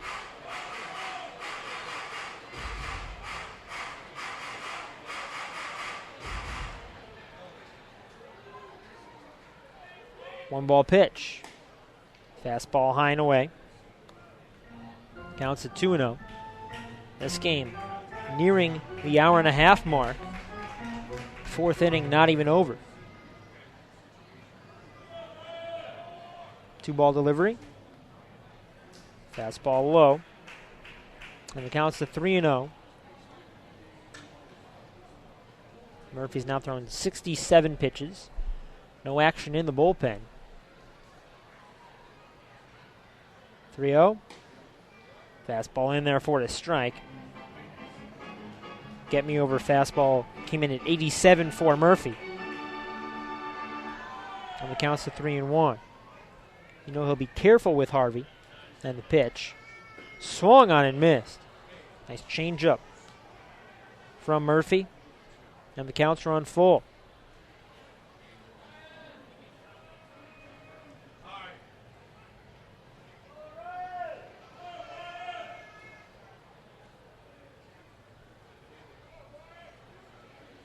And the payoff pitch. Swung on, hit on the ground, weakly towards second base. Hall charges to his left field, throws low to first. Strebe stretches out to grab it and retire this side. 1 run on 2 hits, no errors, no one left on for the Barnstormers in the 4th inning. On to the 5th. 6-1 Lancaster.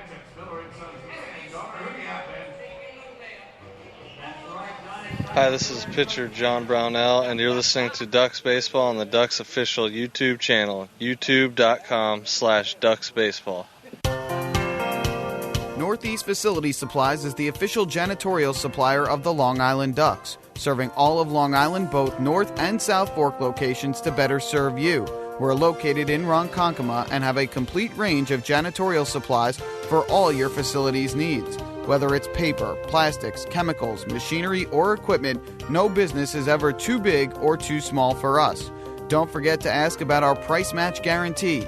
Visit us on the web at www.nefaci.com or give us a call at 631-563-8119. Take your group out to the ball game this season and enjoy all the fun of Ducks baseball at discounted prices with the Hebrew National Picnic Area, luxury suites, the Smokin' Owls party deck, and so much more. Bringing your group to the game will be an unforgettable experience. The Ducks even offer opportunities to sing the national anthem, serve as a color guard, be the Nicolak Dream Team, put on a pregame performance, display your group's artwork, or shag fly balls during Ducks batting practice. To book your outing today, call 631-940-DUCK and ask for the group sales department. Long Island Ducks Baseball. It's game time.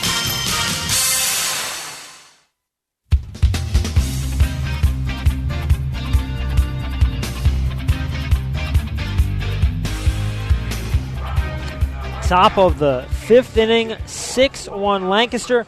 Fans, next time you're at Bethpage Ballpark, don't forget to stop by the Waddle Inn Shop, where exclusive, hard-to-find Ducks memorabilia is now on sale. Proceeds benefit the Cracker Jack Foundation, the charitable arm of the Long Island Ducks. For the Ducks, it will be Dan Lyons, Bryant Nelson, and Bill Hall.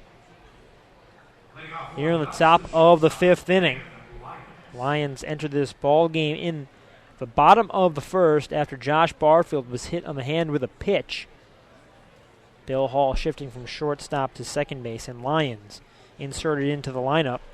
Lyons grounded out to shortstop his first time up.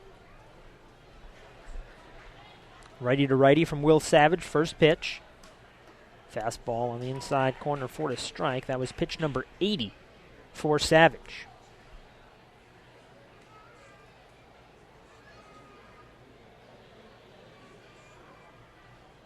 Kick and the pitch. Breaking ball misses inside. Count now 1-1.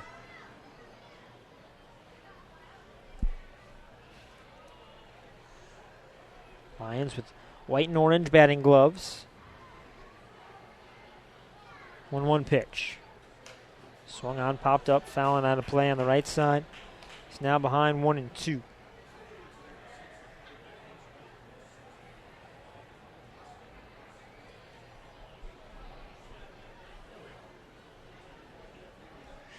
Wind still blowing out to center. Lights taking their full effect here in Lancaster. 1-2 pitch. Called strike 3 on the outside corner. 90-mile-an-hour fastball placed perfectly by Savage, his 4th strikeout of the game. Now 1 down in the top of the 5th. 6-1 Barnstormers as Bryant Nelson steps up. He has scored the Ducks' only run, doubling in the 3rd inning. Came around to score on a ground out by Ryan Strebe.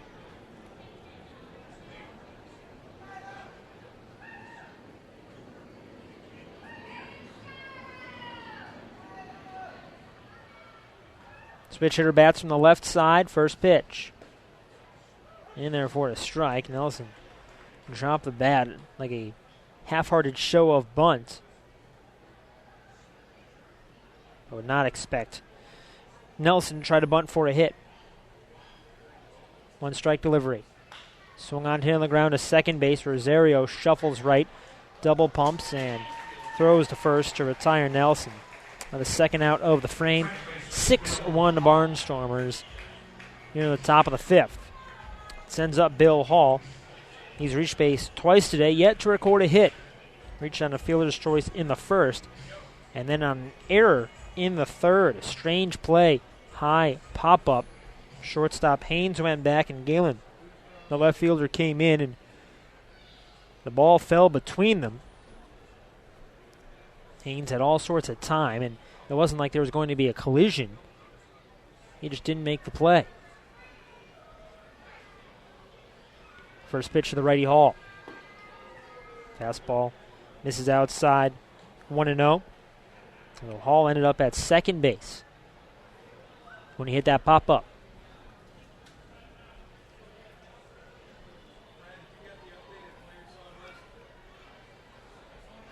The twist, 1-ball pitch. Fastball, this one catches the outside corner at 89. And the count evens up at 1-1. Savage has been consistent in the 88 to 90 mile an hour range with his fastball. And he's been using the fastball a lot. Kick the 1-1 home. There's a fastball outside. And the count's 2-1. Silo, the Barnstormers mascot, who is almost indescribable. A red creature with yellow hands, legs, ears, and facial features. Hall swings the 2-1, fouls it off the catcher Molina. And the count's now 2-2. Silo kind of looks like a Muppet, perhaps crossed with a Teletubby. But he's very good at giving hugs, as he is there to a very small youngster. And then a kiss with that soft nose of his. He can bop it right into the head of a child and keep the youngster safe. Silo now bumping into some fans, leaning over them with his oversized gut. He's wearing a uniform. He's number 0, asking for some popcorn, which will surely be thrown onto someone else. And there it is. 2-2 count to Bill Hall. 6-1 Barnstormers in the top of the 5th. There are 2 outs. Will Savage, righty on the hill, towards the righty Bill Hall, and the pitch. Fastball called, strike 3 on the outside corner. Hall drops the bat as he unstraps the batting gloves. Ducks down 1-2-3. Will Savage has struck out 7, retired 7 straight Ducks. Middle of the 5th. This one's halfway home, and Lancaster has a 6-1 lead over Long Island. Hi, this is pitcher Matt Way, and you're listening to Ducks Baseball on the Ducks official YouTube channel, youtube.com/DucksBaseball. Mr. Savemore, it's happening again. I know our electric costs went down after all that new lighting you did through LIPA's lighting retrofit program, but this month's bill is even lower. Should I contact LIPA this time? No, Millie.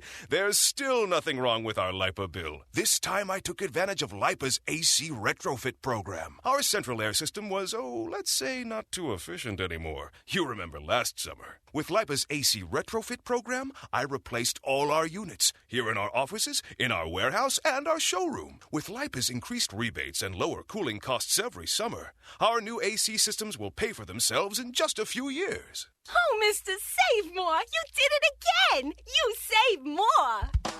LIPA's commercial AC retrofit program can reduce your cooling costs by up to 30%. Over time, that can mean thousands. Call 1-800-692-2626 or visit lipower.org/retrofit. LIPA, we're working for you.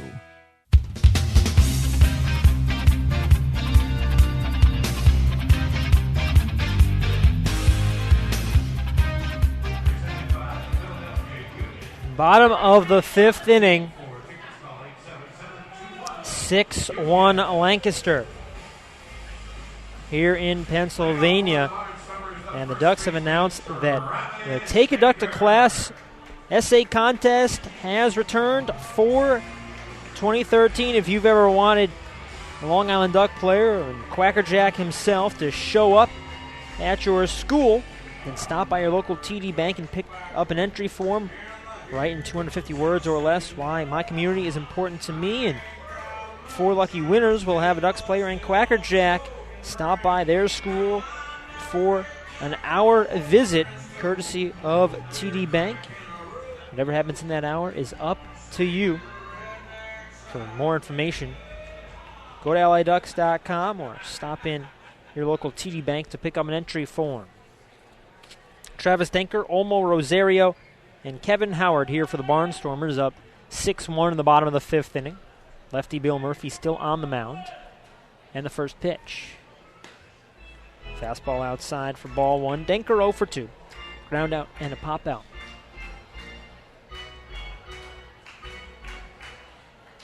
Murphy from the windup. Nods at the sign from the catcher Enriquez. First pitch. It's on the outside corner. Should say that was the second pitch, and the count evens up. Murphy is freshly shorn. It's a bit of an odd look to the eye at first, since he just had a beard. 1-1. Breaking ball outside. Now it's 2-1 count. It's fair to say that with his clean look, he kind of looks like Wooly Willie before you move the hair around. 2-1. And this is outside with a breaking ball. Now it's 3-1 count. And, of course, with his name being Bill, Wooly Willie is never too far from the truth. It's always at least half right. 3-1. Fastball in there for a strike of the knees. And it's a full count to Travis Denker leading off the bottom of the 5th for the Barnstormers. Nate Reed, lefty, starting to throw in the bullpen for Lancaster. Starter Will Savage has thrown 90 pitches so far in this one. Payoff pitch to Denker. Swung on, hit sharply down the left field line. Curving foul. Passing the foul pole at a high rate of speed, but on the wrong side. The count's now 3-2. The count stays 3-2. Looks like a young fan was hit by that foul ball as well, way down in the grass berm. Personnel running over there to check on the young fan. Another 3-2. Swung on, hit high in the air, shallow right. Bailey settling underneath, and the right fielder makes the catch for the first out. Bottom of the 5th inning, 6-1 Lancaster. Sends up Olmo Rosario. He's had a heck of a day so far. Doubled and scored in the second. Hit a 2-run home run in the third. And he's played a part in so much of the offense so far.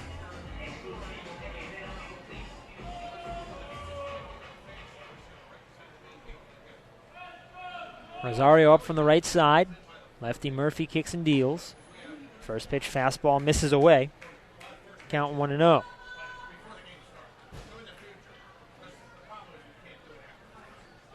Butch Hobson out coaching third base, the manager for the Barnstormers.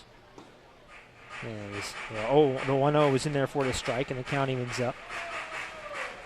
Hobson made his major league debut with the Red Sox in 1975, a good year to be with the Red Sox. They made it to the World Series before losing in 7 games to the Big Red Machine Cincinnati Reds.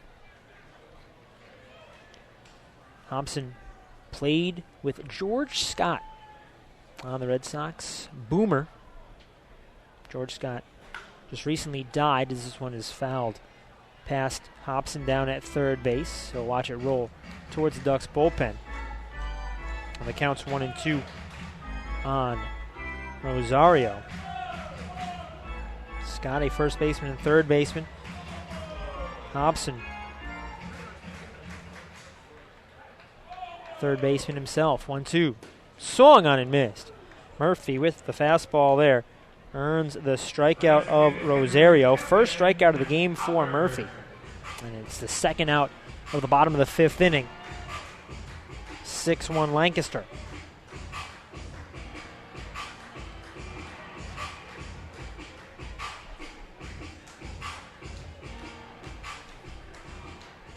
Butch Hobson's full name is Clell Laverne Hobson, as this one's lined over short and down for a hit into left center field by Kevin Howard. He's first pitch swinging. He records the 10th hit of the ball game for the Barnstormers. And now Hobson has a son playing in the minor leagues. And he goes by K.C. Hobson, Christopher Clell. So his father's first name is his middle name.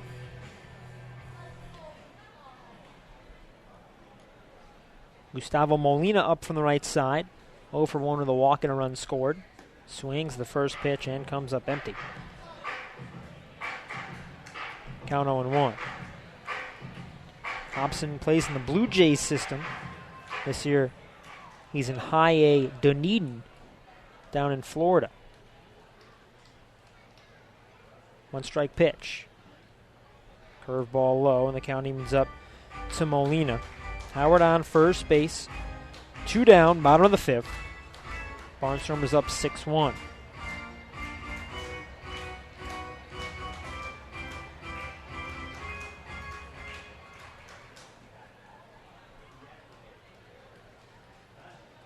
Throw to first base.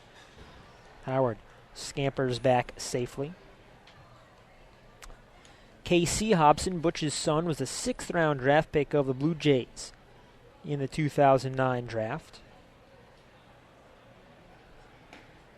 1-1 misses outside to Molina. Now it's a 2-1 count.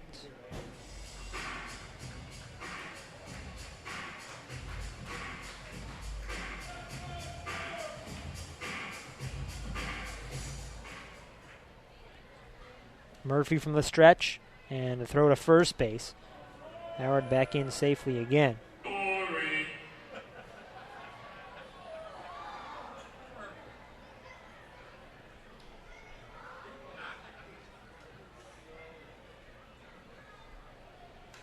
Two 2-1 foul back to the netting. Now it's 2-2 to Molina. 6-1 Lancaster. 2 outs, bottom of the 5th. Butch Hobson walking down the third base line, clapping his hands together, imploring his team to keep the offense rolling. Murphy looking to end the 5th inning right here. The pitch, runner goes, swung on, grounded foul of third base. All the way down the line, bounces off the wall in the Ducks bullpen.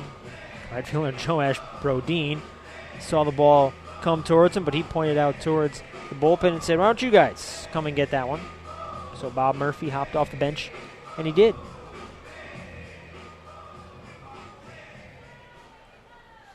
Still 2-2 to Molina. And the pitch. Curveball low. Full count now to Gustavo Molina.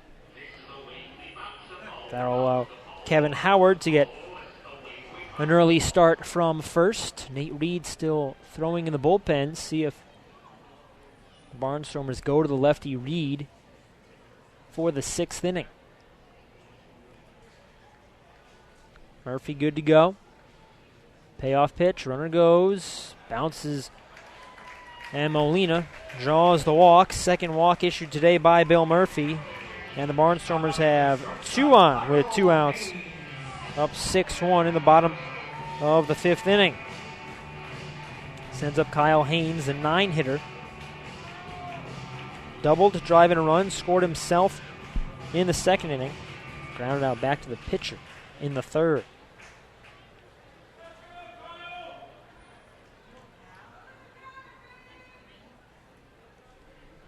Batting from the right side.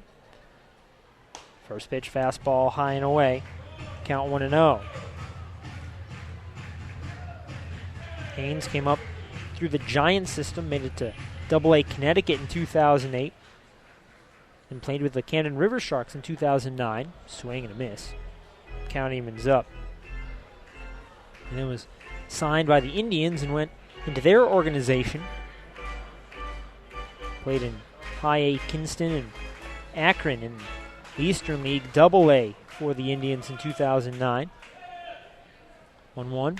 Swung on line to center. Binnick sprinting left, and he grabs it to retire Haynes and the Barnstormers in the 5th. Through 5 full, 6-1 Lancaster. Ducks coming up next. Hi, this is Adam Bailey, and you're listening to Ducks Baseball on the Ducks official YouTube channel, youtube.com/DucksBaseball. Hi, I'm former Major Leaguer John Franco. Growing up in Brooklyn, I dreamed of playing professional baseball. My dad, a city employee, worked hard so I could live out that dream. The team at MCU is a lot like my dad. They're New Yorkers you can count on, and they'll work hard to help you reach your financial goals. Municipal Credit Union has a full range of financial services that make sense in today's economy. Join today. Call 1-866-JOIN-MCU or visit nymcu.org. MCU, strong, trusted, growing. Hey, Ducks fans, the official hotel of the Long Island Ducks is the Clarion Hotel and Conference Center in Ronkonkoma. Uncover the perfect balance of memorable, award-winning service and the most central location Long Island has to offer. The Clarion Hotel and Conference Center is located less than a quarter mile from the Islip MacArthur Airport with a state-of-the-art health and fitness center, high-speed internet access, a world-class outdoor pool, and the great food and fun inside the Brickyard Bar and Grill. There's never been a better time to visit the Clarion Hotel and Conference Center. Best of all, it's only minutes away from Bethpage Ballpark. The Clarion Hotel and Conference Center, the official hotel of the Long Island Ducks. Call 585-9500 today. That's 631-585-9500. Janice Nikolic, age Amy 61. Cornella, age 17. Last year, 49 people a day died from a totally preventable national public health problem. 49 people a day were killed at the hands of drunk drivers. So the next time you're drinking and you're thinking about driving, ask yourself, do you really want to add to this list? Elijah Anthony Michael Burrow Sealy, age 2 months. Stay alive. Don't drink and drive. A message from Suffolk County Stop DWI.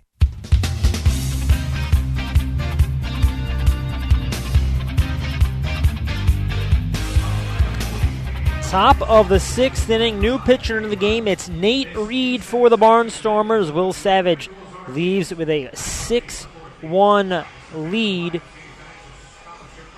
Reed on the season, 3-3 record, 1.47 ERA. This is 36th appearance, all in relief in 43 innings.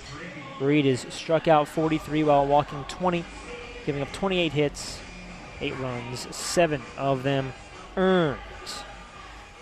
Ryan Strebe will greet him. Reed, a lefty on the mound, has long blonde hair. First pitch. Fastball misses outside. It's ball one. Follow all season long as the Ducks try to meet the Chappie's Home Run Challenge. If the Ducks hit 100 home runs, Chappie's Funeral Homes will donate $5,000 to the Quackerjack Foundation. 1-ball pitch. Fastball into the knees. Count evens up. Chappie's Funeral Homes, where caring for others is our family tradition.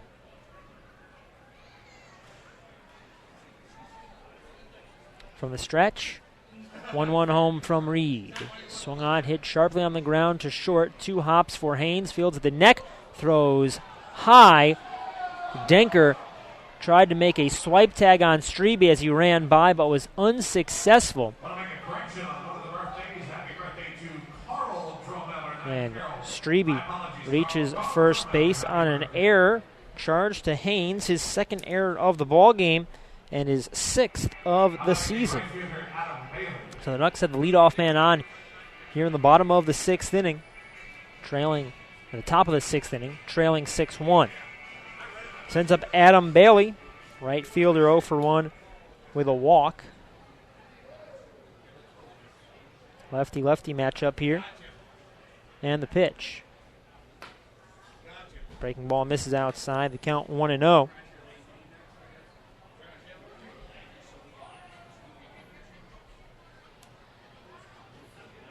Reed on the hill, sets. And the pitch. Swung on, fouled off the catcher. And the count evens up. Reed has that long blonde hair cascading onto the back of his uniform, but it's not just there for show. Last year, an old friend from college was diagnosed with cancer, and he decided to grow his hair out for her. 1-1. Swung on and missed. 93-mile-an-hour fastball from Reed. And the count's 1-2. The friend is now cancer-free, but Reed is still growing the hair out. He hopes that he'll be able to donate it to Locks for Love.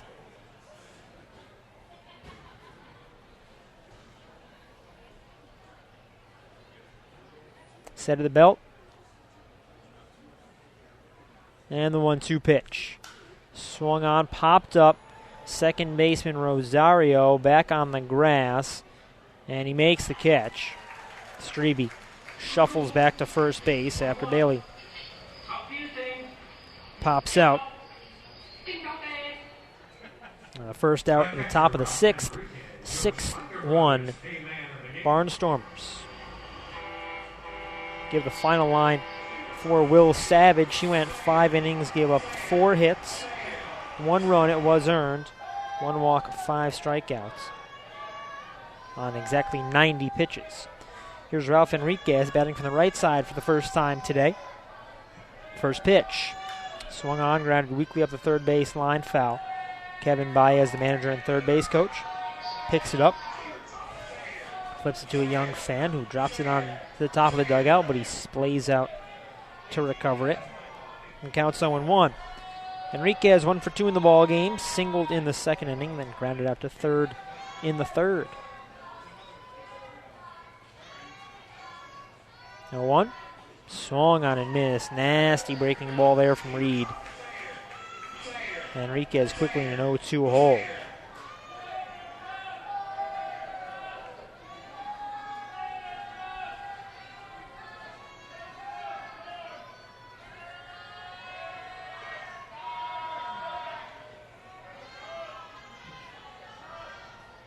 Checo first. Strebe leads there. The pitch. Breaking ball low, a 1-2 count to Ralph Enriquez. Enriquez, the designated player. If he strikes out, there will be tater tots given to the fans. So a lot of them yelling tater tots at Ralph Enriquez. 1-2. Swung on, hit on the ground to third. Knocked around by Jason Taylor. He recovers and throws to first, the only play he has. But he does nicely to record the out of Enriquez. Strebe up to second base on the play, but now 2 away in the top of the sixth. 6-1 Lancaster. And here's Ray Navarrete, 1 for 2 in the ball game. As some rain has started to mist down on the field, fans quickly heading for cover. It doesn't look that heavy. They will play on here, but certainly impacting the enjoyment of the patrons.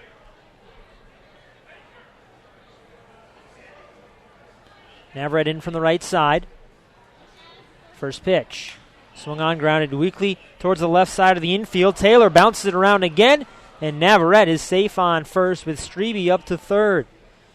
Taylor getting his glove on the ball and kind of knocking it towards first base. That's an error. Third error of the ball game for the Barnstormers, all coming on the left side of the infield. And the Ducks have men on first and third with 2 down, trailing 6-1 here in the top of the 6th inning. And looking at the radar, there's a big band of storms coming right towards Lancaster. First pitch is a fastball upstairs to Craig Binnick. Count 1-0. And we'll see how the weather develops here. Certainly something to keep an eye on. 1-ball pitch. Fastball inside. And a 2-0 count to Binnick.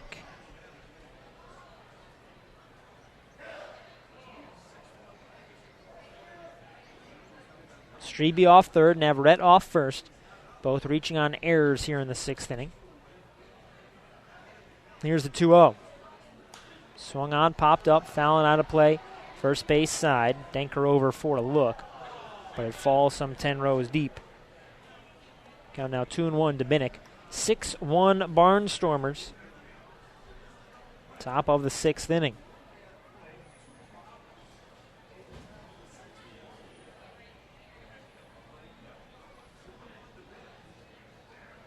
Reed ready, the pitch.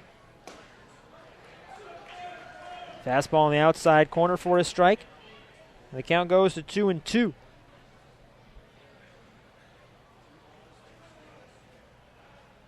Two and two count with 2 outs. Reed sets at the belt. And the pitch down the hill. Swung on, hit on the ground to second base. Rosario takes one step right and throws on to first to retire Binnick and the Ducks in the top of the sixth inning. No runs, no hits, 2 errors, and 2 left on. Heading to the bottom of the sixth inning, 6-1 Lancaster. Hi, this is pitcher Bill Murphy. You are listening to Ducks Baseball on the Ducks official YouTube channel, youtube.com/DucksBaseball. Now that Metrex is the official nutrition bar of the Long Island Ducks, they're fueling their powerful lineup with delicious high-quality protein to support lean muscle and strength. So that in 2013, the Long Island Ducks can have their best season ever. Uh-oh. Metrex, shaping every body. Want to know what happy tastes like? Well, treat your taste buds to Carvel's new iceberg and Carvelate beverages. A Carvel iceberg starts with your favorite soda, like Coke, Fanta Orange, and Barks Root Beer. Blend in ice and vanilla flavoring. It's then topped off with Carvel's famous soft serve ice cream. And try a new Carvelate, a dynamite mixture of coffee and hazelnut or Irish cream flavor, blended with ice and topped off with whipped cream and crunchies. New Carvelates and iceberg drinks. That's what happy tastes like. Only at Carvel. Visit Carvel.com for the location nearest you. This summer, LIPA can help you save big on a new central air conditioning system with up to $1,000 in rebates and up to $500 in operating cost savings each year. And only a LIPA participating Cool Homes contractor can make sure you get all these savings plus a quality installation for maximum comfort over the life of your system. Ready to save? We're ready to help. Visit lipower.org/coolhomes to make sure that your contractor is a LIPA Cool Homes contractor.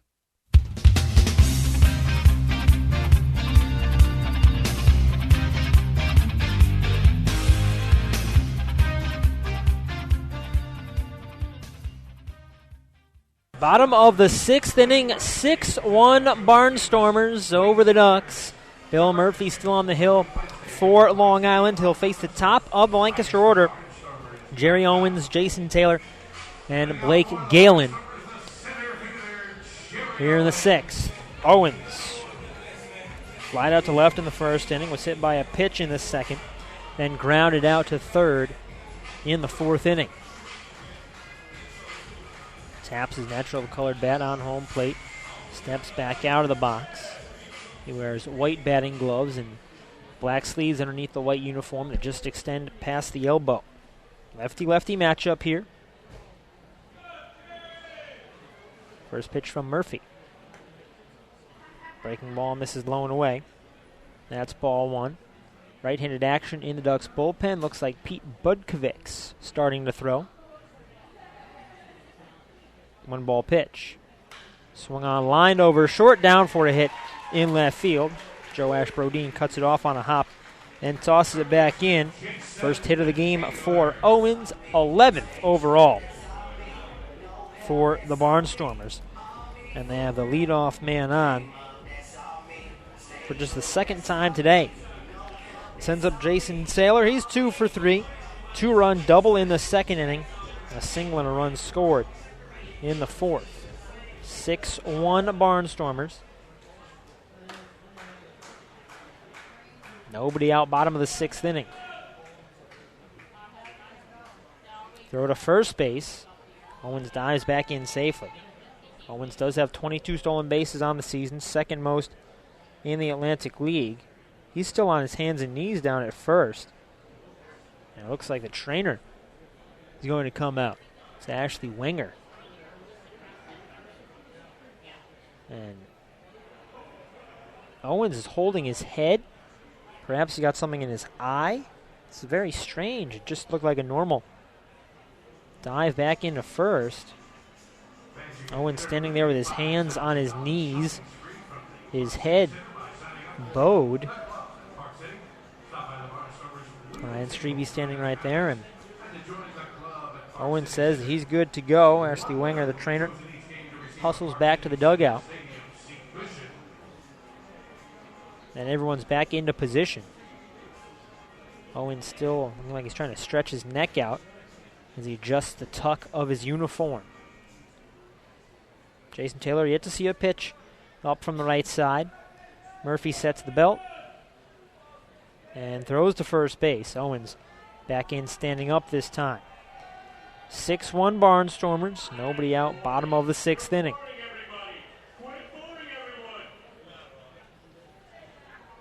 Slightly closed stance for Taylor. And the pitch. Fastball outside. That's ball 1. Taylor popped out to short his first time up before really starting his offense with the RBI double in the second. The single and the run in the 4th. 1-0. Changeup misses outside. Taylor ahead 2-0.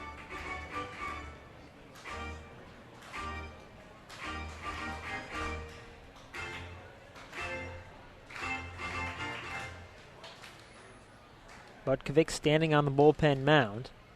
2-ball pitch. Swung on, hit high in the air, deep to left. Brodeen sprinting back, but it'll have room just shy of the track to make the catch and retire Taylor. Owens stays put at first base for the Barnstormers. Here's Blake Galen, the left fielder, 2 for 3. Drove in a run in the 4th inning. He was then caught stealing. Rain continues to lightly fall, pretty much just misting here at Clipper Magazine Stadium. I'm Tom Felice. With all of your Long Island Ducks action. Currently the Ducks trailing 6-1. 1 out, bottom of the 6th inning.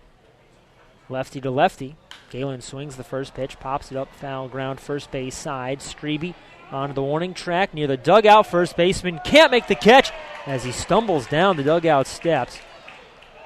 He regains his balance, but he was reaching over the rail, then all of a sudden found himself where there is no rail. A ball appeared to land in his glove and pop out. So it's just a strike to Galen. Strebe is okay, making it back to his first base position.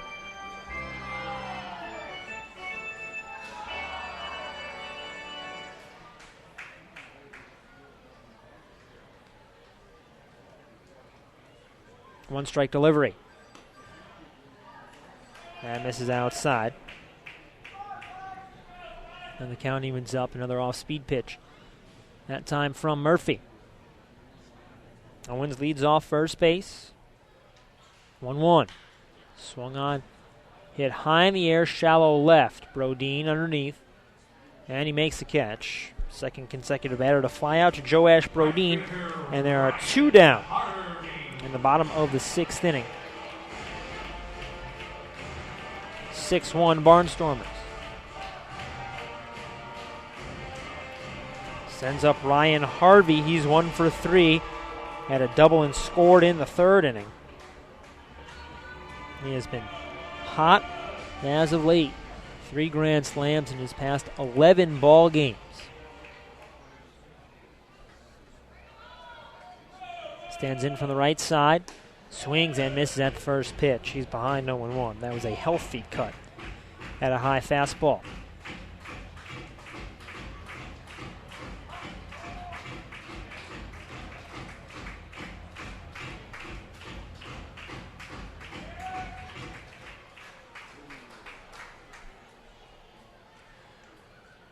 One strike pitch. Swung on, hit high in the air, deep to left. Brodeen going back. At the track, he looks up, he jumps, it's gone. 21st home run of the season for Ryan Harvey, and the Barnstormers lead 8-1.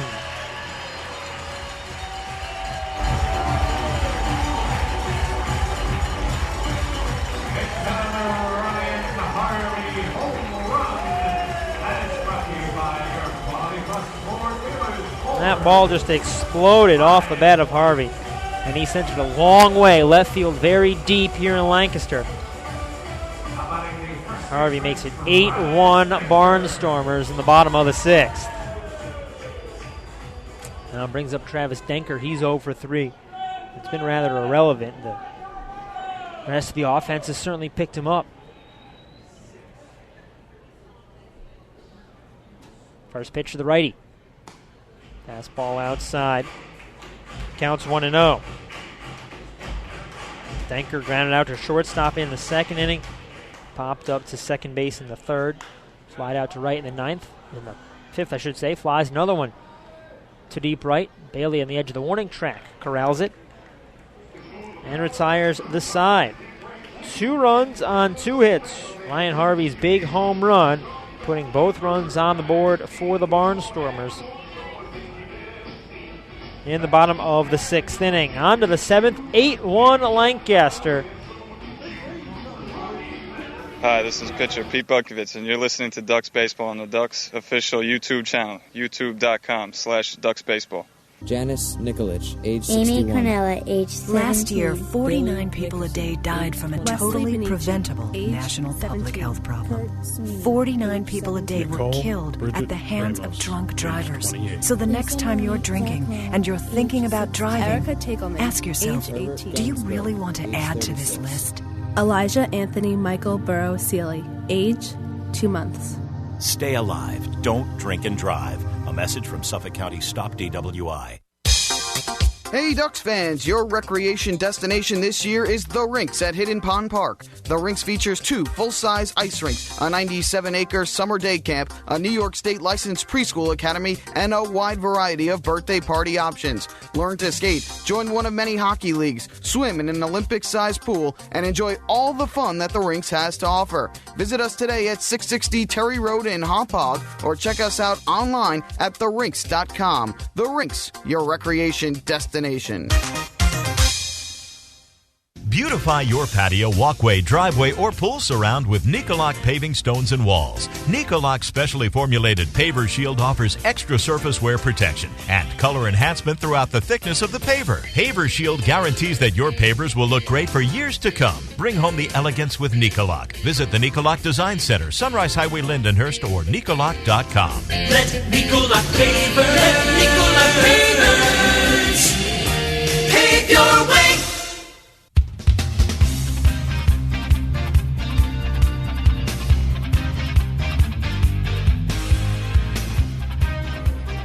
Top of the 7th inning, 8-1 Lancaster. Ducks fans, you want frequent updates on team transactions, scores, store specials, and the status of upcoming games? Then follow the Long Island Ducks on Twitter at twitter.com/LIDucks. With Twitter, the faithful flock will also be able to follow their Ducks and find out more information regarding nightly promotions, player signings, league activities, and more. The Ducks are tweeting right now, and you can follow along at twitter.com/LIDucks. Joe Ashbrodeen takes first pitch fastball outside from Nate Reed, leading off the top of the 7th for Long Island, trailing by 7. Brodeen doubled to lead off the ball game to left center. 1-0. Swinging a high drive deep down the right field line. Harvey into the corner, and he makes the catch on the warning track. Brodeen trying to sneak it down in that 300-foot corner, but he flies out for the first out of the top of the 7th. Here's Dan Lyons. He's 0 for 2. Entered the game when Josh Barfield had to leave after taking a pitch off his hand. Hopefully have a report tomorrow on the status of Josh Barfield, who has been bitten by the injury bug this season.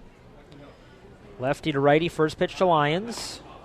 Nate Reed delivers a fastball in the inside corner for strike 1. Reed has some pop on that fastball. That one in at 93 miles an hour.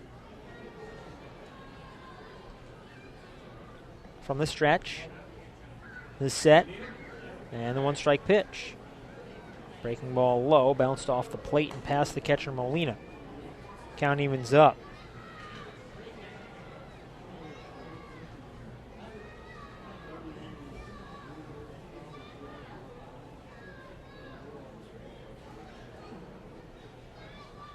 One pitch, swing and a miss. Lions ahead of a changeup, and the count's now 1-2. Nate Reed on the mound, a big fan of chocolate, specifically almond dark chocolate Hershey bars. Set, and the 1-2. Swung on, hit on the ground towards third. Taylor cuts in front of the shortstop and throws on to first to retire Lyons. For the second out here in the top of the 7th inning. Lancaster ahead 8-1. And Reed, with his love of Hershey, is playing in a pretty good spot out here in Lancaster. Just 45 minutes away from Hershey. So you wonder if he's taking a jaunt on an off day or even before a night game to go pick up some sweets. Bryant Nelson in from the right side. Switch hitter grounds the first pitch through the left side of the infield for a base hit. Second hit of the ball game for Nelson. First hit for the Ducks since Nelson's hit in the 3rd. Nelson now 2 for 4. Sends up Bill Hall. Reached on a fielder's choice in the 1st. Reached on an error in the 3rd. And then struck out looking in the 5th inning. Bats from the right side. Reed ready to go. Nelson with a modest lead off first. And the pitch. Fastball in the inside corner, 94. And the count's 0-1. Reed, 6'2", 190 pounds. He's from Reading. So he spent most of his life in central Pennsylvania. On 1 pitch. Fastball inside. Count evens up. Played his college ball at the University of Pittsburgh.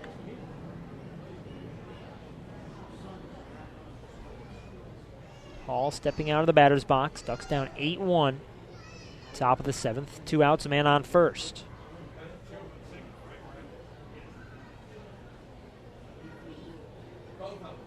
One. Fastball on the inside corner. The count's to 1-2. Hall stepping out of the batter's box. He's a bit perturbed, and that pitch was called a strike.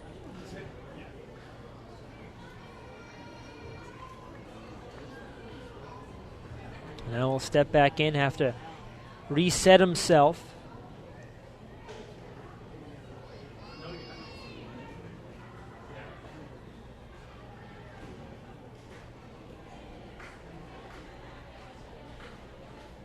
Reed sets. And the 1-2. Swing and a miss. Curveball. Hall throws the bat and helmet away in anger, earning jeers from the crowd. No runs on 1 hit, no errors, no 1 left on for the Ducks. Middle of the 7th, time to get up and stretch. Lancaster with an 8-1 lead, and now Bill Hall is walking over towards the home plate umpire, Matt Hensel. Kevin Baez trying to get in between them. Hall might not be long for this game, though. Hensel very calmly saying words to Hall. Hall not nearly as calm. Hensel's going to walk away. Alan Reyes, one of the other umpires, getting in between Hall and Hensel. Now it's Kevin Baez talking to Hensel. I think he's just trying to distract him from Bill Hall. Both of the other umpires, Hank Himonen and Alan Reyes, calming down Hall, and they'll escort him back to the dugout. Brian Nelson going to help out as well. Pete Butkovic's into the ball game, middle of the 7th. We do need a break to stretch, though. 8-1 Lancaster. Hi, this is pitcher Pete Butkovich, and you're listening to Ducks Baseball on the Ducks official YouTube channel, youtube.com/DucksBaseball. Mr. Savemore, it's happening again. I know our electric costs went down after all that new lighting you did through LIPA's lighting retrofit program, but this month's bill is even lower. Should I contact LIPA this time? No, Millie. There's still nothing wrong with our LIPA bill. This time I took advantage of LIPA's AC retrofit program. Our central air system was, let's say not too efficient anymore. You remember last summer. With LIPA's AC retrofit program, I replaced all our units, here in our offices, in our warehouse, and our showroom. With LIPA's increased rebates and lower cooling costs every summer, our new AC systems will pay for themselves in just a few years. Oh, Mr. Savemore, you did it again! You save more! LIPA's commercial AC retrofit program can reduce your cooling costs by up to 30%. Over time, that can mean thousands. Call 1-800-692-2626 or visit lipower.org/retrofit. LIPA, we're working for you. Northeast Facility Supplies is the official janitorial supplier of the Long Island Ducks, serving all of Long Island, both North and South Fork locations to better serve you. We're located in Ronkonkoma and have a complete range of janitorial supplies for all your facilities' needs. Whether it's paper, plastics, chemicals, machinery, or equipment, no business is ever too big or too small for us. Don't forget to ask about our price match guarantee. Visit us on the web at www.nefaci.com or give us a call at 631-563-8119. Hey Ducks fans, your recreation destination this year is The Rinks at Hidden Pond Park. The Rinks features 2 full-size ice rinks, a 97-acre summer day camp, a New York State licensed preschool academy, and a wide variety of birthday party options. Learn to skate, join one of many hockey leagues, swim in an Olympic-sized pool, and enjoy all the fun that The Rinks has to offer. Visit us today at 660 Terry Road in Hauppauge or check us out online at therinks.com. The Rinks, your recreation destination. This one is clocked. Deep left field by Dan Lyons. Going back is left fielder Peter Barrows. He's looking up. That ball will not leave its wingman. I feel the need for speed. Talk to me, Goose. Talk to me. It's no good. Talk to me. Hey, Duck fans, what's more fun than a home run that helps the Ducks win a game? How about a homer that helps the community win? Chappie's Funeral Home and the Long Island Ducks have again teamed up for the Chappie's Home Run Challenge. If the Ducks hit 100 homers this season, Chappie's Funeral Home will donate $5,000 to the Quacker Jack Foundation. Every time a Ducks hitter goes deep, watch for the Chappie's Challenge home run count on the scoreboard. And if we reach 100, we're all the winner. Chappie's Funeral Home, where caring for others is a family tradition.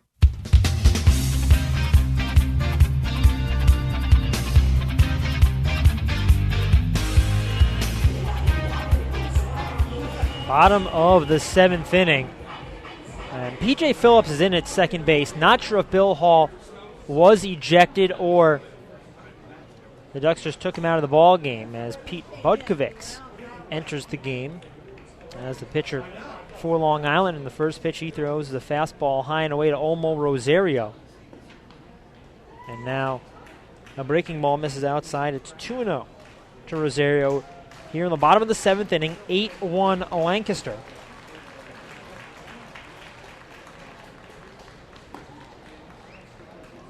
The 2-0 pitch misses outside. Another fastball from Budkovics. And it's 3-0. Looks like that was just a replacement of Phillips. 3-ball pitch. Fastball for a strike on the outside corner. Remember, Hall was very hot after his strikeout at the end of the top half of the inning. I'm sure Kevin Baez is thinking it's a 7-run game just to sit him down. Rosario swings and fouls off the 3-1. The count's run full. Rosario 2 for 3 in the ball game. A double and a run scored in the second. 2-run home run in the third. Playing a big part in the 8-1 lead for Lancaster. And the payoff pitch, swung on, hit weakly up the third base line. Nelson charges in. That's going to stop on the grass. An infield single for Rosario. And he's 3 for 4. Sends up Kevin Howard, the DH. He's 2 for 3 with a double so far. As the Barnstormers now have 13 hits. Bill Murphy out of the ball game. He went 6 innings, gave up 12 hits, 8 runs, all earned. 2 walks and a strikeout over 104 pitches. Howard bats from the left side. DH holds the bat well over his head. Righty Budkovics fires. And the fastball is high for ball 1. Budkovics 0-1, 7.46 ERA. This is his 13th appearance, 11th in relief. He made a spot start on Sunday when Dontrell Willis was signed. Swing and a foul tip by Howard in the mitt of Enriquez behind the plate. Count evens up at 1-1. Budkovics, 25 1/3 innings pitched. He struck out 19, walked 15. 21 earned runs. Fastball into the letters for strike 2. Howard now in a 1-2 hole. Rosario not taking much of a lead from first base. Ryan Strebe playing behind him. And the 1-2. Swung on and missed. Went between the legs of the catcher and hit the foot of Matt Hensel, the home plate umpire. He does ring up Howard, but Hensel is in a lot of pain here. Trainer on the top step of the dugout for Lancaster as Matt Hensel is going to go and walk this one off behind the mound. He's going to ask for that baseball back from the catcher, Enriquez. I think he's just doing everything he can to give himself a second. Howard does strike out. He can't advance on the wild pitch because there was a runner on first base, and Rosario didn't break from first. Budkovic with his first strikeout, second strikeout for Ducks pitching today. And there's one down in the bottom of the seventh, 8-1 Barnstormers. Right-handed action in the bullpen for Lancaster. Looks like Yoslan Herrera. Swing and a miss. High fastball from Budkovic to Gustavo Molina. Counts 0-1. Rain is kind of let up. The storm seems to be splitting around Lancaster, letting this game go on. 0-1 is swung on, hit high in the air, deep to right center. Binnick circling underneath of the track. He leaps and can't get it. It's off the wall. Rosario up to third as Binnick throws it back in. A double for Gustavo Molina. Hit to one of the deepest parts of the ballpark.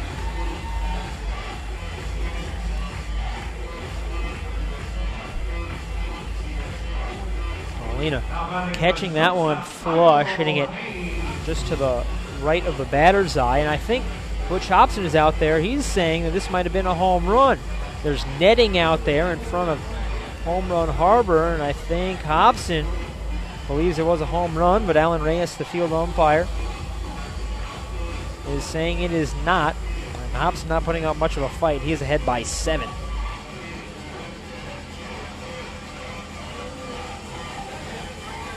And he heads on back to the third base coach's box.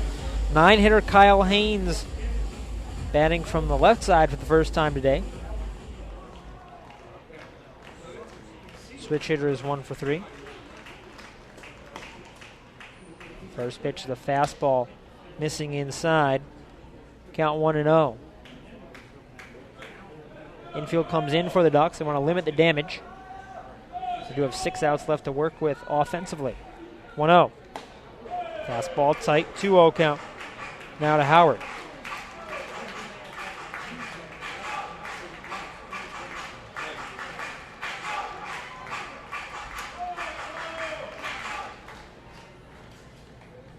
Two-ball pitch.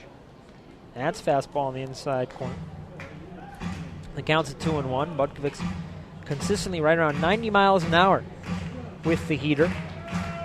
He might be asked to throw innings 7 and 8 of this one. Both of them. 2-1 pitch. Swung on a line over second base, down for a hit. Rosario comes in to score. Molina chugging in behind him. No throw. 2-run single for Kyle Haynes, and the Barnstormers take a 10-1 lead. So the Ducks had a 10-1 lead. Now points in yesterday's ball game, and today it's Lancaster answering back. Currently up by 9. Still just 1 out, bottom of the 7th inning. Here's Jerry Owens. 1 for 4, singled his last time up. Budkovic looks at first base and deals home. Fastball misses wide. Count 1-0. Budkovic, a local product for the Ducks. Played his college baseball at Post as Owens pops this one up and out of play. Count to 1-1. Post just some 28 miles from Bethpage Ballpark. Budkovic now resides in Deer Park.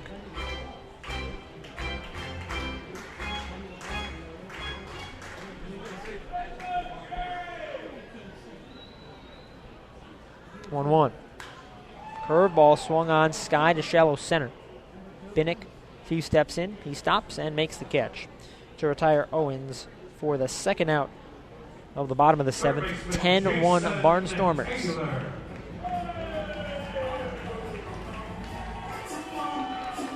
It'll be up to Jason Taylor to keep the inning going for Lancaster. He is 2 for 4, 2-run double in the second inning. Singleton scored in the 4th.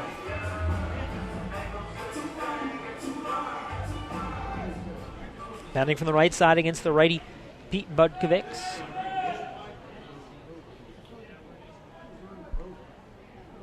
Haynes leads off first. First pitch, swung on, hit on the ground to short.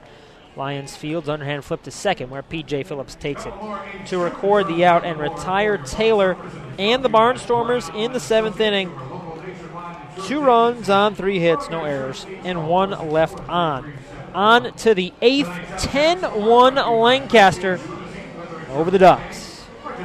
Hi, this is James Hauser, left-handed pitcher, and you're listening to the Ducks Baseball on Ducks official YouTube channel, youtube.com/Ducks Baseball. Beautify your patio, walkway, driveway, or pool surround with Nicoloc paving stones and walls. Nicoloc specially formulated paver shield offers extra surface wear protection and color enhancement throughout the thickness of the paver. Paver shield guarantees that your pavers will look great for years to come. Bring home the elegance with Nicoloc. Visit the Nicoloc Design Center, Sunrise Highway, Lindenhurst, or Nicoloc.com. Let Nicoloc Pavers pave your way. Northeast Facility Supplies is the official janitorial supplier of the Long Island Ducks, serving all of Long Island, both North and South Fork locations to better serve you.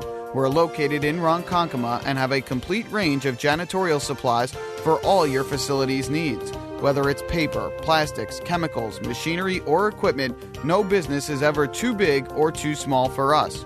Don't forget to ask about our price match guarantee. Visit us on the web at www.nefaci.com or give us a call at 631-563-8119.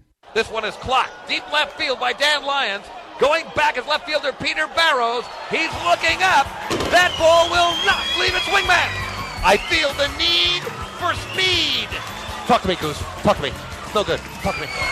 Hey, Duck fans, what's more fun than a home run that helps the Ducks win a game? How about a homer that helps the community win? Chappie's Funeral Home and the Long Island Ducks have again teamed up for the Chappie's Home Run Challenge. If the Ducks hit 100 homers this season, Chappie's Funeral Home will donate $5,000 to the Quacker Jack Foundation. Every time a Ducks hitter goes deep, watch for the Chappie's Challenge home run count on the scoreboard. And if we reach 100, we're all the winner. Chappie's Funeral Home, where caring for others is a family tradition.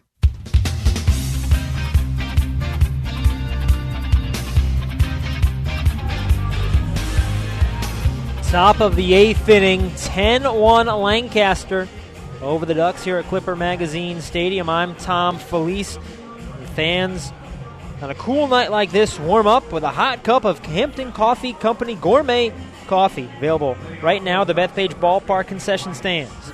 Regular and decaf Hampton Coffee is the preferred coffee of the Long Island Ducks. Visit HamptonCoffeeCompany.com or take a trip out to their cafes in the Hamptons. Ryan Strebe, Adam Bailey, Ralph Enriquez for the Ducks here in the top of the 8th inning to greet the new pitcher Yoslan Herrera out of the bullpen for the Barnstormers.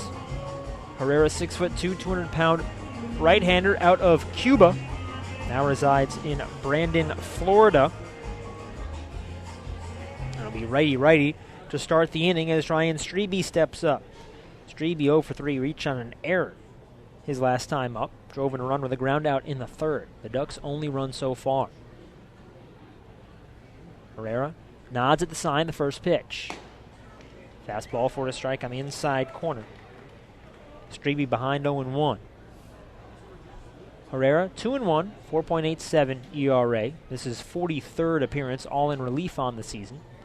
One strike pitch. Fastball on the outside corner. That one up at 95 miles an hour. Strebe quickly behind 0-2.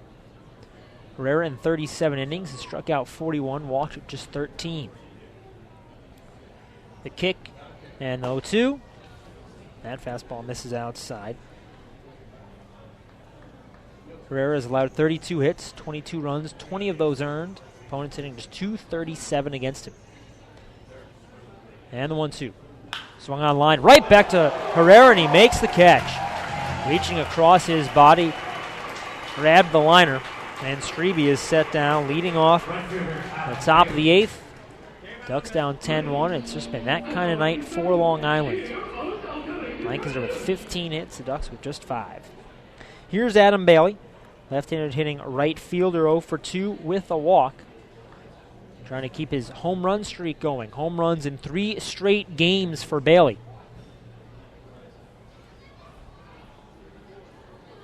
Herrera holds the ball in the glove at his belt, nods agreement at the sign, and fires.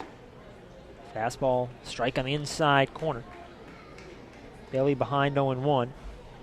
Nate Reed threw 2 innings of relief, gave up just 1 hit. No runs or walks. He had a strikeout as well. 0-1. Swung on and missed. First breaking ball from Herrera. And it makes Bailey look pretty bad. Counts quickly 0-2. A nod of agreement. And the 0-2 down the hill. Swung on and missed. Herrera back with that hot fastball. And Bailey strikes out swinging. First strikeout for Herrera.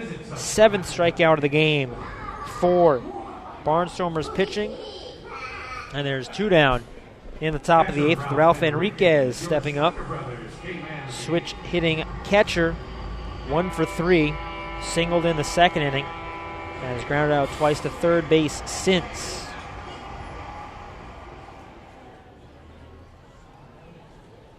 First pitch. Swung on, popped up, fouling out of play on the left side. Enriquez behind 0-1. Even if the Ducks do go on to lose this one, they will not lose ground in the playoff race. Bridgeport played earlier today. And they lost 9-5 to Somerset. And actually, they're playing 2 games today. Bridgeport well out in front in game 2. Breaking ball misses inside.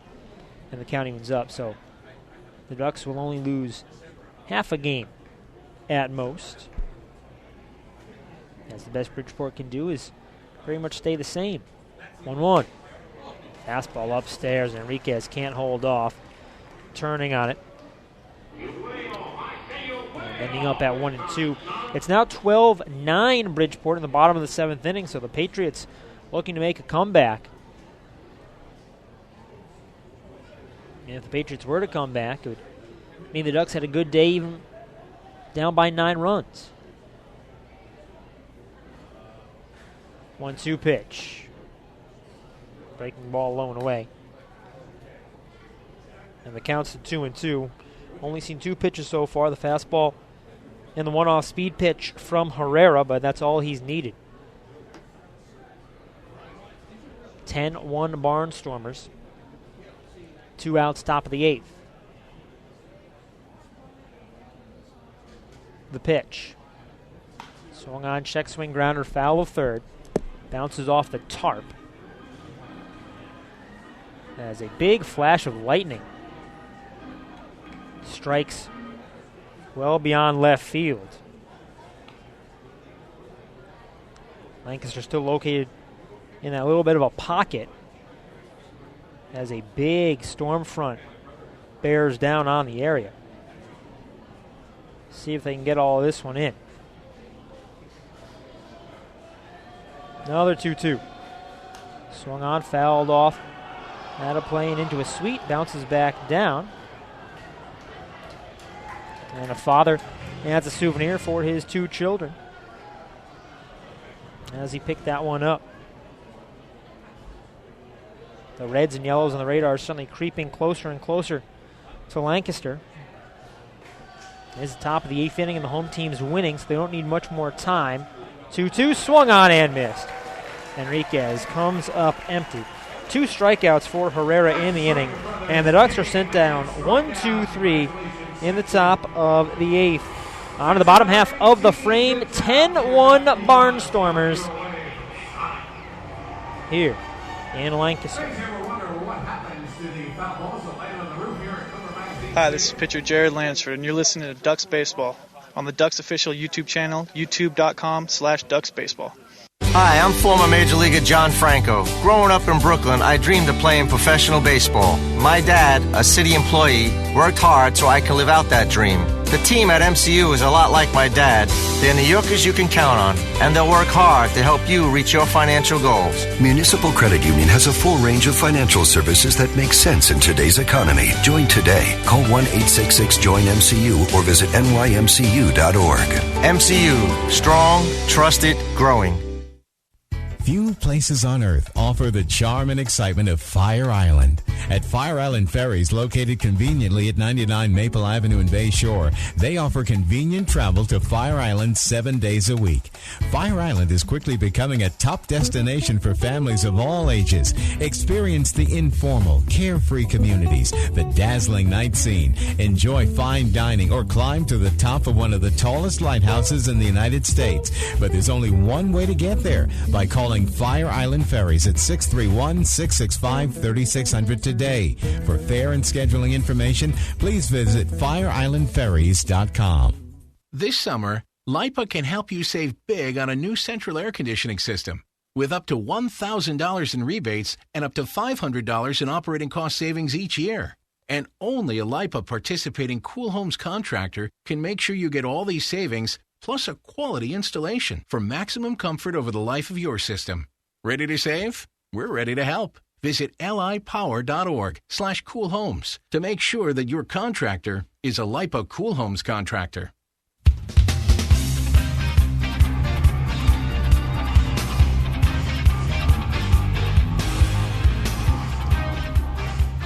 (10-1) Lancaster, bottom of the 8th. As Blake Galen steps up, leading off the frame for the Barnstormers. Pete Butkovic, the righty, still on the mound for the Ducks. First pitch to the lefty, Galen. Swings and drives it foul and out of play on the left side. And the count's to 0-1.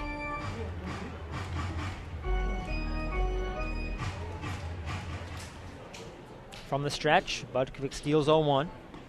Curveball on the outside corner. Count quickly 0-2. Galen, 2 for 4 in the ball game, a 2-run double. No, check that. Just a RBI single in the 4th. This one lined into the seats on the left side.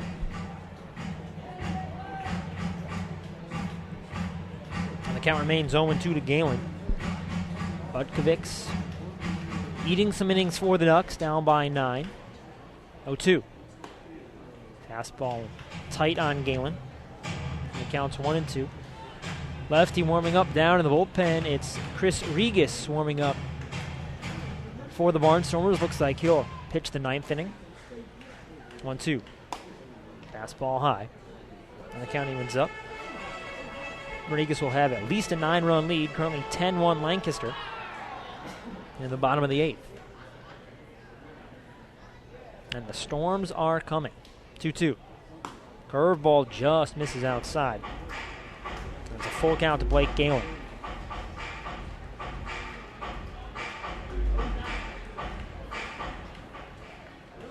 Heavy stuff not too far away as Blake Galen draws a leadoff walk. Fastball low. And he's on to lead off the bottom of the 8th. Ryan Harvey stepping up. Harvey doubled and scored in the 3rd. Hit a 2-run home run over the left field fence in the 6th.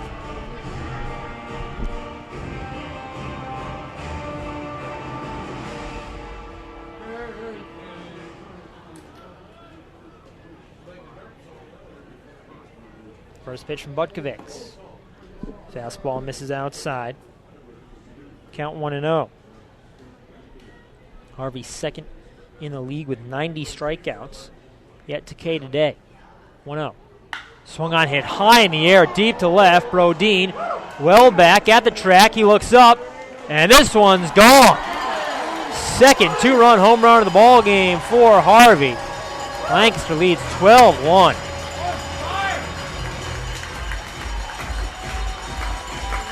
'22nd home run of the season for Harvey. As that one got out of here very quickly. He has been on an absolute tear. Harvey pacing this team and certainly putting himself in contention for Atlantic League Player of the Year. Here's Travis Denker with nobody out in the bottom of the 8th. 12-1. The Lancaster lead now.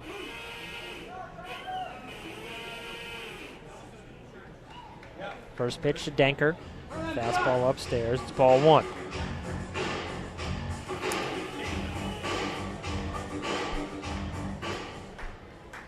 One-0.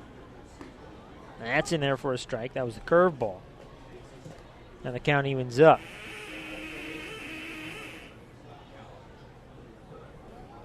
Budkovic's ready to go from the stretch. Denker calls time.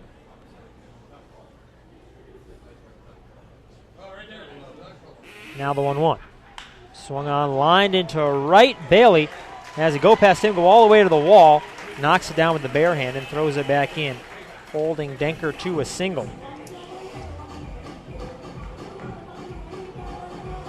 There's 3 straight men on to start the bottom of the 8th. Pete Budkovic is out there on an island on the mound. Ryan Harvey now has 3 home runs in his past 4 games, 11 runs batted in his past 3, and 5 straight 2-hit ball games, a 9-game hitting streak overall. He's been an offensive juggernaut. Omo Rosario takes first pitch strike. Rosario's had a good day as well. He's 3 for 4. Double and a home run, 3 runs scored. 0-1. Breaking ball in the inside corner. It's quickly to 0-2.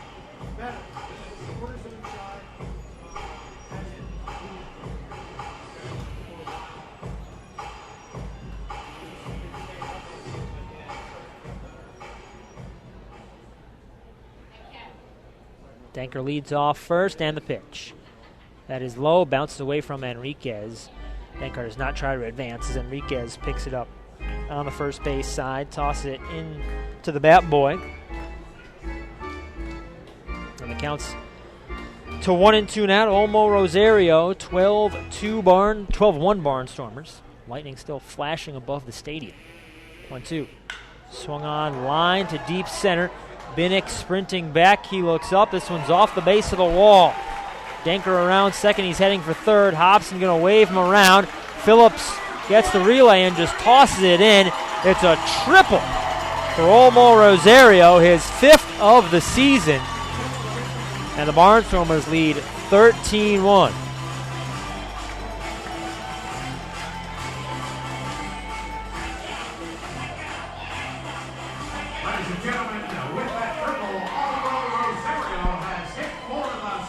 And Olmo Rosario just hit for the cycle. The first cycle in Barnstormers history. Quite a day for Olmo Rosario. Have a double in the 2nd, home run in the 3rd, single in the 7th, and now the triple here in the 8th. Steve Foucault, the pitching coach, going to go out and talk to the pitcher Pete Budkovic. So the rain has started to fall a lot harder. A lot of fans are sprinting up and they're calling for the tarp. Matt Hensel, the home plate umpire, wants the tarp on, or he just wants everybody off the field. Now there he goes. He's asking for the tarp. Steve Foucault still talking to the pitcher on the mound, now tapping him on the rear, and realizes that it's time to head inside. It's currently 13-1, Lancaster over Long Island. And they're pushing the tarp out on the field, and it's hard to believe that there's going to be a chance that this one continues. So we'll step aside, go into rain delay mode. We'll play you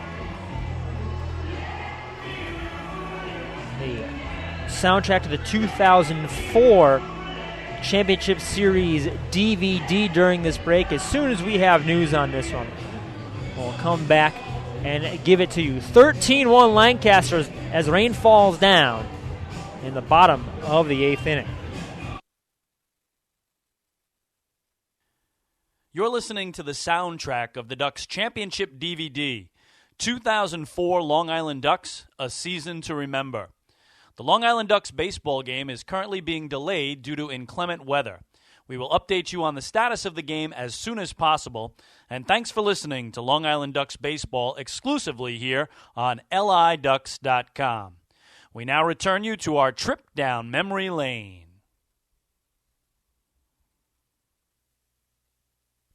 Hi, I'm Chris King, the radio and TV voice of your Long Island Ducks. 2004 was a very special season for the Ducks, both on and off the field. From the first pitch of spring training until the final out of their championship victory, there were packed houses, nail-biting wins, and enough excitement to last a lifetime. During the Ducks' first ever trip to the Atlantic League playoffs, each of their 6 games was decided by just one run, with the Ducks winning 5 of those. In putting together this championship DVD, we'll take a walk down memory lane and take you step by step through the Long Island Ducks' 2004 Atlantic League Championship.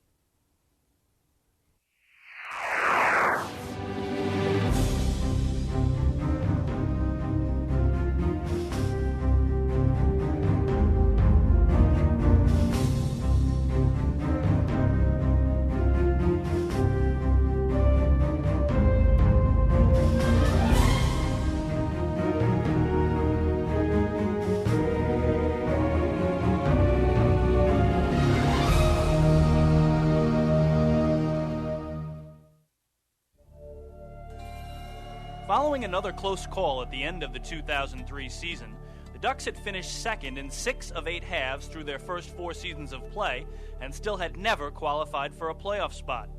After a winter full of organizational meetings and player signings, the team headed down to spring training loaded with talent, brimming with confidence, and eager to prove that this team was different. Well, when we got down to spring training, it was we kind of realized that this was kind of a special group of guys.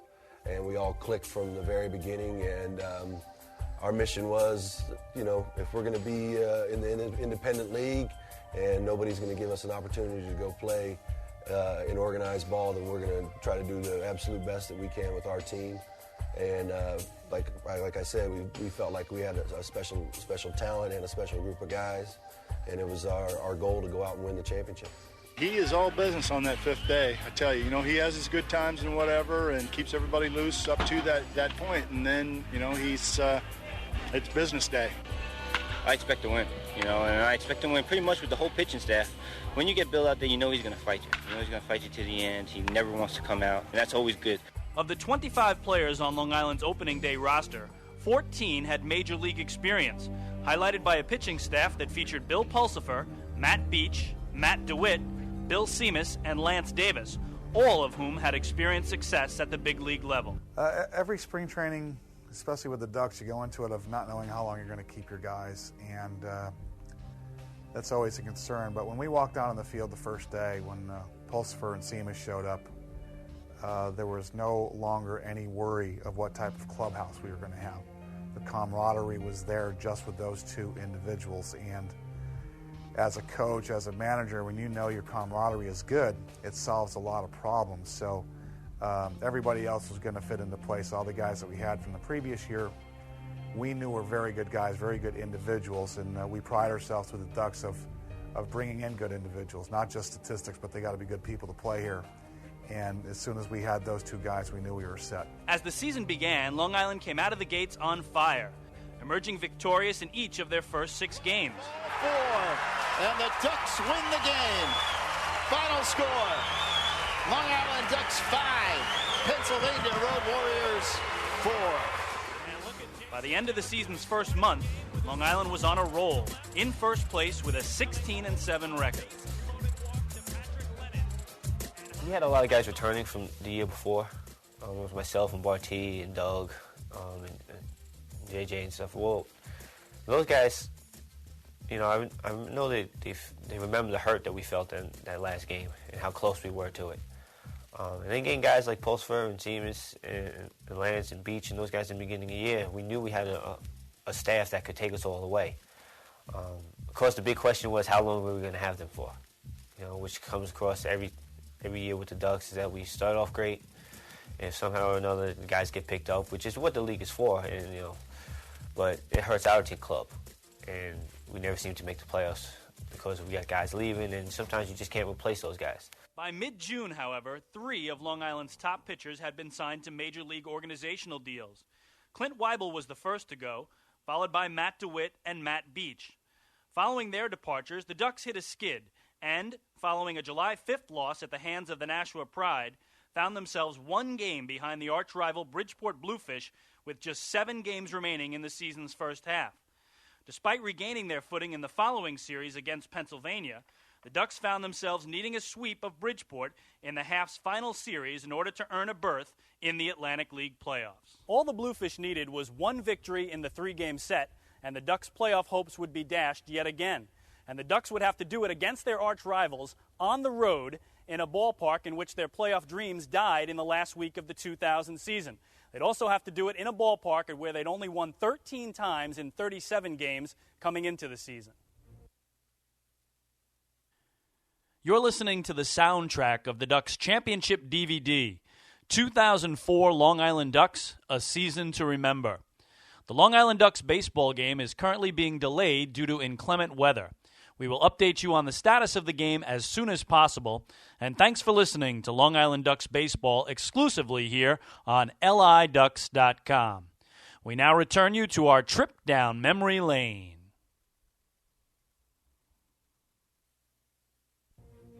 The 3-game series with Bridgeport between the July 10th through the 12th was quite an exciting series, and it was great to have the fans coming over. I mean, there was so many little facets of that particular series that was going into play that not a lot of people, unless you had been around and been a part of the Long Island Duck organization for a while, would really understand the complexity of it. With that veteran team that we had, we knew that if we just went in and played one game at a time, which is, of course, very cliche, but yet it's very applicable for the situation. If we win the first couple of games, that we would put the pressure back on them, and that's what we did. The Monday night game, after it being called after the 9 innings, was very frustrating for all of us, both teams in general. I know the feeling after the game of that last night when it was raining. We were in the clubhouse and we were going, this can't happen. I mean, we can't end it like this. We had just come back. I mean, we battled our butts off. And so did Bridgeport. I mean, it was a great series that we played against them. We beat them the first 2 games of the series. It came down to that last game. They had scored a couple runs in the beginning, and we fought back to tie it.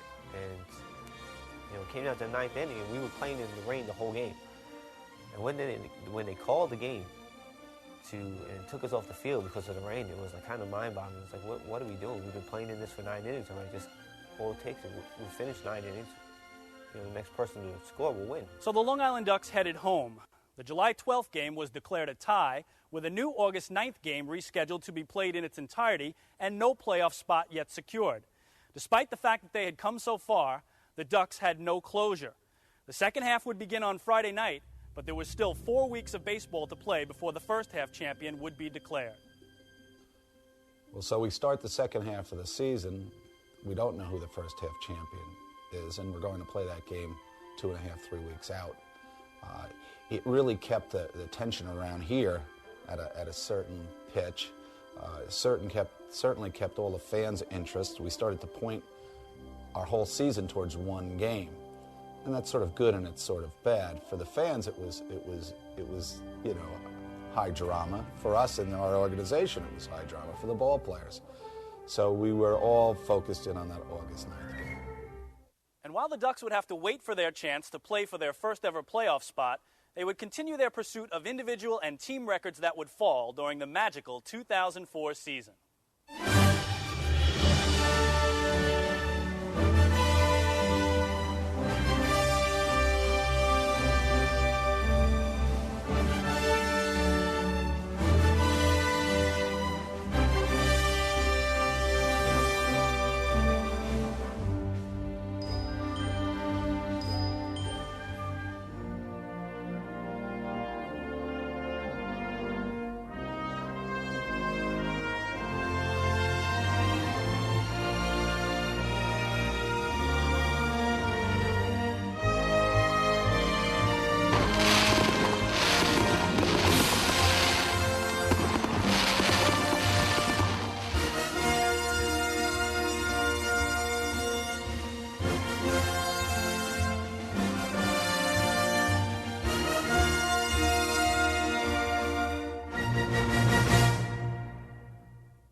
The Ducks' second half playoff drive has begun.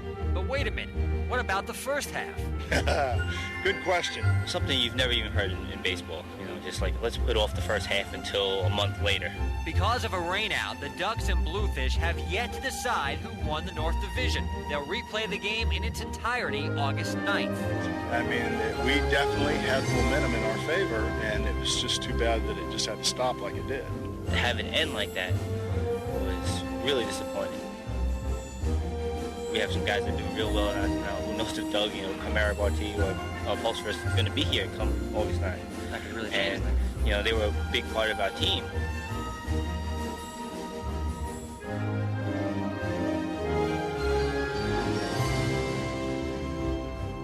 "19 days and counting till August 9th. You're listening to the soundtrack of the Ducks Championship DVD, 2004 Long Island Ducks, A Season to Remember. The Long Island Ducks baseball game is currently being delayed due to inclement weather. We will update you on the status of the game as soon as possible, and thanks for listening to Long Island Ducks baseball exclusively here on LIDucks.com. We now return you to our trip down memory lane.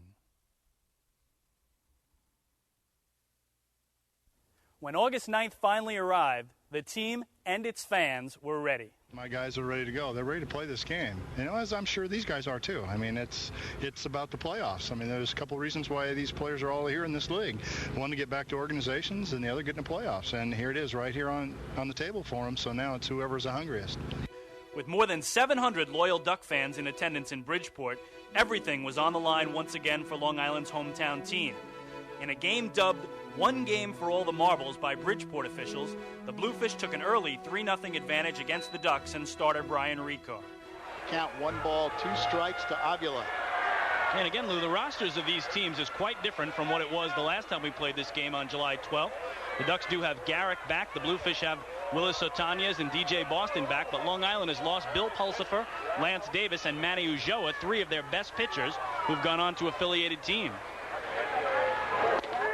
Beautiful pitch on the inside corner, and Ricard ends the inning, but the Ducks showed their mettle, battling back and tying the game on Kamara Barty's 2-out, 2-run home run in the 5th inning off Bluefish ace Tim Kaine. Kane delivers, swing and a miss, tied him up inside, and Kaine works ahead 0-2. And a chance for Kamara to get some retribution, Lou, as it was Kamara Barty who popped out to second base back in the 3rd inning with the bases loaded and 1 away. So he gets another chance here to at least drive in 1 run if he can bring in Cole Liniak from second.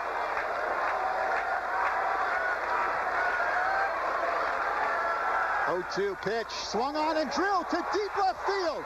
Going back is Otanez. It's gone. A home run for Barty. A 2-run shot. And we are all tied at 4. Well, for Kamara Barty, his team-leading 18th home run. We were down early, so we were like, all right, now we got to fight back. But once you hit that 2-run home run and we're dead even, it's a whole new game. It's like, all right, it's 0-0. Now it's our game. We have the momentum. Let's take it. Let's go all the way with this. Now Andrew Salvo. Be interesting to see if he tries to bunt here. I would think so. Bridgeport thinking bunt. Lou Ulloa now coming in at 3rd, and Salvo bunts it. It's a good-looking bunt, and they're going to go to first. For a second, Sherman thought about going to second, but then got the sure out at first base. Salvo does his job, sacrifice bunt, sends Rodriguez down to second, and he is the potential go-ahead run for the Ducks. Well, Andrew Salvo practices that bunt every day in batting practice, and in the biggest spot of the season for Long Island, he comes through.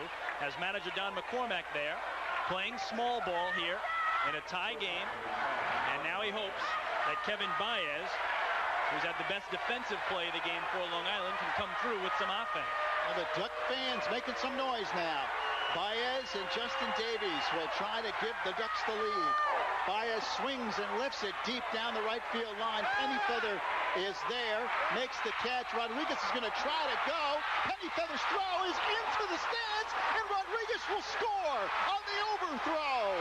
Long Island takes the lead. It's 5-4 Ducks. Well, can you believe it? Will Pennyfeather, who had the best catch of the game for the Bluefish and one of the best arms in the Atlantic League, just threw one into the seats, into the Duck fan section. And as he did, Louis Rodriguez, who was tagging, is able to circle third and score. The Ducks have their first lead of the game in the top of the ninth on a Will Pennyfeather overthrow. With the Ducks now holding a one-run lead, Long Island called on closer Bill Seamus for the final 3 outs. And the Bluefish now down to their last strike. And much like they do at Citibank Park, the Duck fans are on their feet throughout this ballpark, hundreds of them, standing and cheering for what they hope will be strike 3. No balls, 2 strikes to Boston. Seamus gets the sign. Here's the 0-2 pitch. Strike 3. The Long Island Ducks have won the first half championship in the Atlantic League's North Division. And the Ducks will go to the playoffs for the first time in franchise history. And you see the jubilation on the mound. It has taken them 4 years, 3 months, and 12 days since the first pitch in franchise history was thrown back in April of 2000. But there will be postseason baseball on Long Island come September for the first time ever. And that guy, Bill Seamus, is the happiest man on the field. The Ducks battle that. You're listening to the soundtrack of the Ducks Championship DVD, 2004 Long Island Ducks, A Season to Remember. The Long Island Ducks baseball game is currently being delayed due to inclement weather. We will update you on the status of the game as soon as possible, and thanks for listening to Long Island Ducks baseball exclusively here on LIDucks.com. We now return you to our trip down memory lane. Once we got to that last inning once we brought Seamus in the 8th and we got through that, and knowing that, our cards are on the table. Everything that you kind of laid out before the game, how you want the game to go, and everything is just, it's right there for you. You just stick by your game plan that you pretty much had thought out. And when it gets down to it and it comes to, here it is, right on the table for Mr. Seamus, and the guy we've counted on the whole time. And it's like I've said before, he's one of them guys that you count on night in, night out. And it was just kind of a relaxed excitement watching him, because he just kind of manhandled Darryl Boston. It was really not much of a contest. And it was just, after that, it was such a relief, to finally get on the board with that first one, that the three of us, me, Buddy, and Dave, just kind of was embraced, and we let them do their thing on the field, and it was a relief sensation. Following a dizzying post-game celebration, the Ducks returned to the reality of the second half. With 7 of their pitchers now gone and pitching for affiliated teams, the team struggled in the month of August, posting a record of 14-16 with a 5.63 ERA. With the key pitchers now departed, it was clear the Ducks' playoff hopes would depend on a promise made by a group of pitchers all the way back in spring training known as the Band: Bill Seamus, Bill Pulsifer, Matt Beach, and Lance Davis. Those guys, upon leaving, vowed to us that if they didn't get called up to the big leagues, they'd come back, and that's the rest is history. Those people came back, and we played 7 consecutive one-run games. Well, those at the end of the first half, prior to us having to reschedule the August 9th game, I remember being in the dugout and talking with Pointer about, and this is a guy that's won a World Series at the Major League level, and we both had the same feeling of playoff baseball. It doesn't matter where you're at, Little League or on up, it's just a special feeling, and that's the real reason that true baseball players play, and that's to have a chance to win a championship. Not for the money, not for the fame, not for anything like that. It's just to go out and compete at the highest level of your league, wherever it be, and you to be the top of it. It's really a special thing, winning a championship. And there's plenty of guys that play their whole careers and don't even make playoffs, let alone win a championship at any level. So it's really a special thing. And when a group of guys gets together and accomplishes something, it's camaraderie. It's a very special thing. On September 14th, the leader of the Band, lefty Bill Pulsifer, was the first to make good on his promise to return.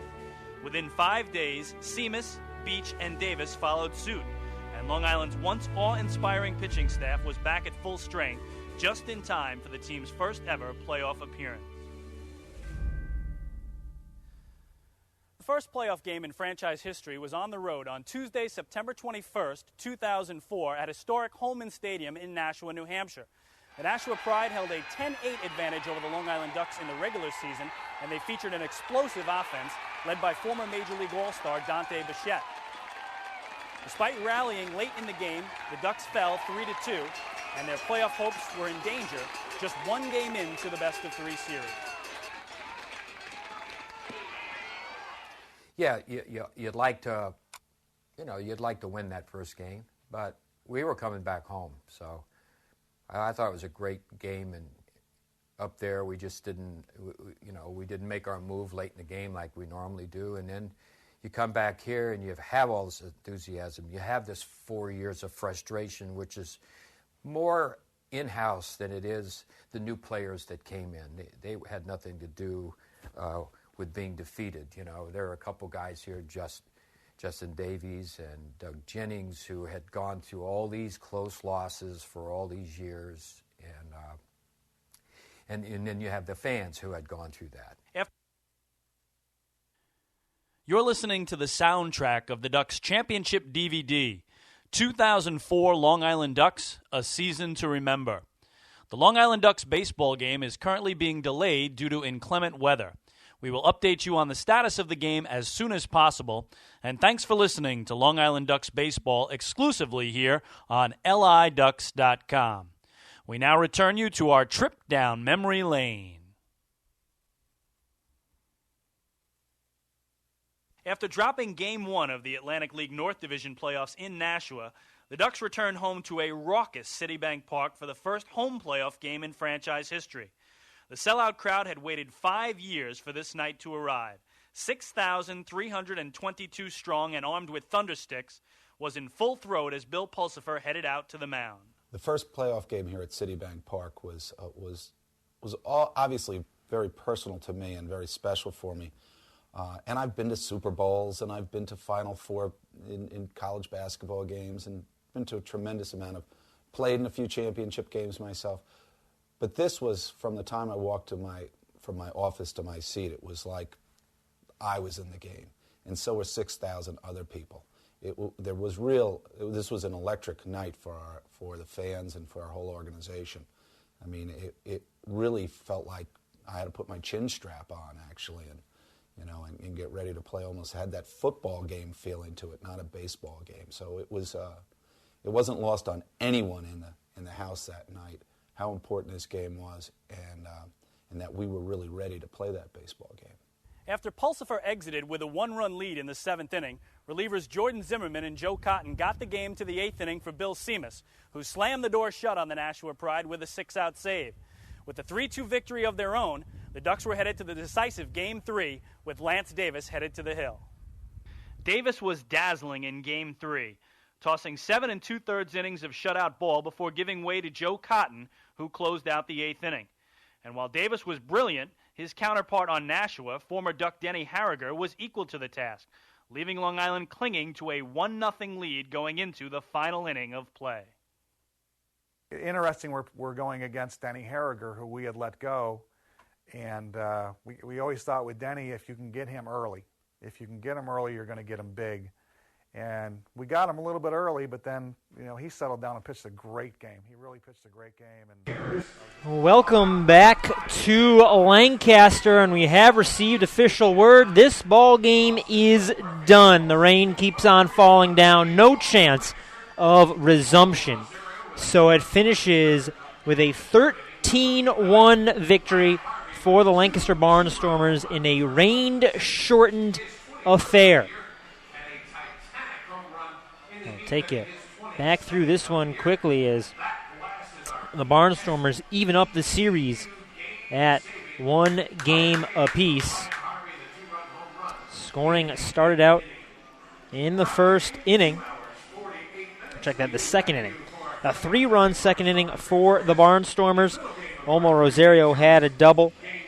Kyle Haynes doubled him home, and Jason Taylor had a 2-run double to put the Barnstormers up 3-0. Then in the top of the third, Bryant Nelson doubled, scored on a ground out. But that was all the Ducks would get. Omar Rosario had a 2-run home run in the third inning. Barnstormers added another run in the fourth when Blake Galen singled a run home. Added 2 more in the sixth. 2-run home run by Ryan Harvey.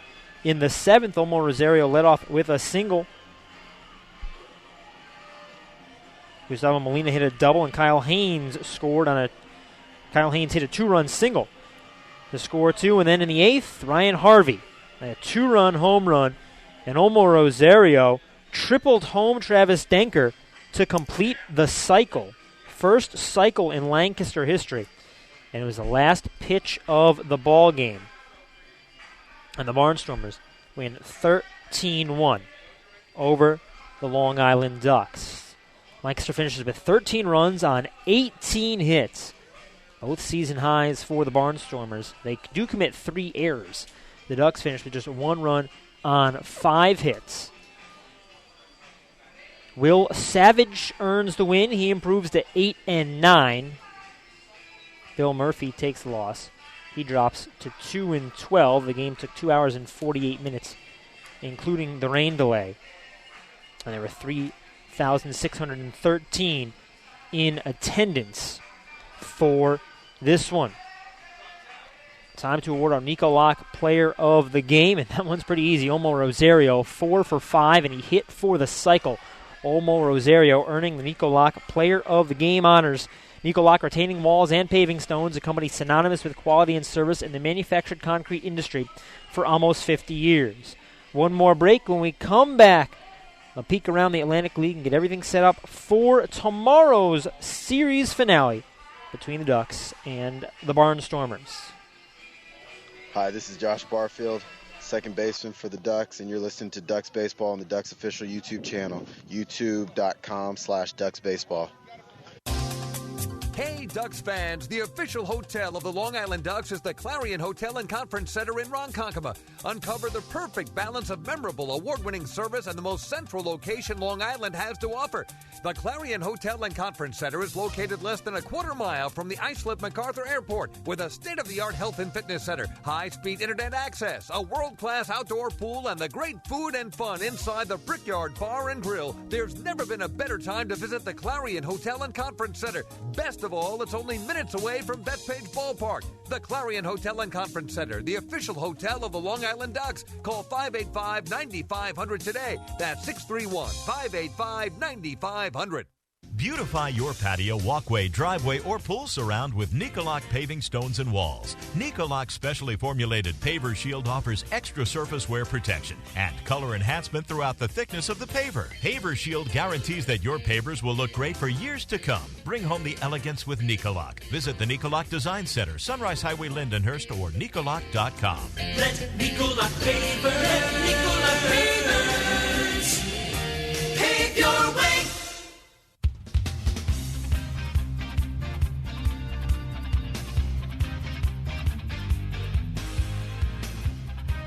Back at Clipper Magazine Stadium after a rain-shortened loss for the Ducks. Lancaster with a 13-1 win.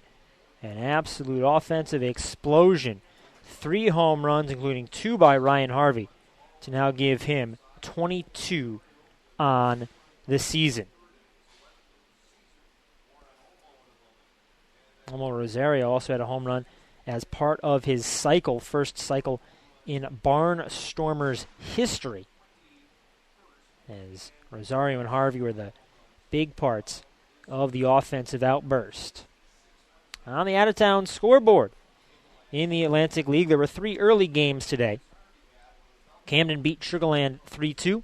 Somerset 9-5 over Bridgeport, and York with a 6-3 win over Southern Maryland. And Game 2 of the doubleheader between Bridgeport and Somerset. That game now 12-10 Bridgeport. Bridgeport had an 11-0 lead in the top of the second inning. And Somerset is creeping their way back into it. Could be some more drama for Somerset at TD Bank Ballpark. This series wraps up tomorrow at 7 o'clock. James Hauser, the lefty on the mound for the Ducks. And it'll be Derek Loop, the lefty for the Lancaster Barnstormers. Hauser 7-1 with a 2.57 ERA. Loop 2-4, 4.05 ERA. North Shore LIJ Southside Hospital pregame show starts at 6:45 before the 7 o'clock ball game. That'll do it. Lancaster with a big win, 13-1 over the Ducks. And until tomorrow, I'm Tom Felice. Enjoy the rest of your evening, and thank you for listening to Long Island Ducks Baseball.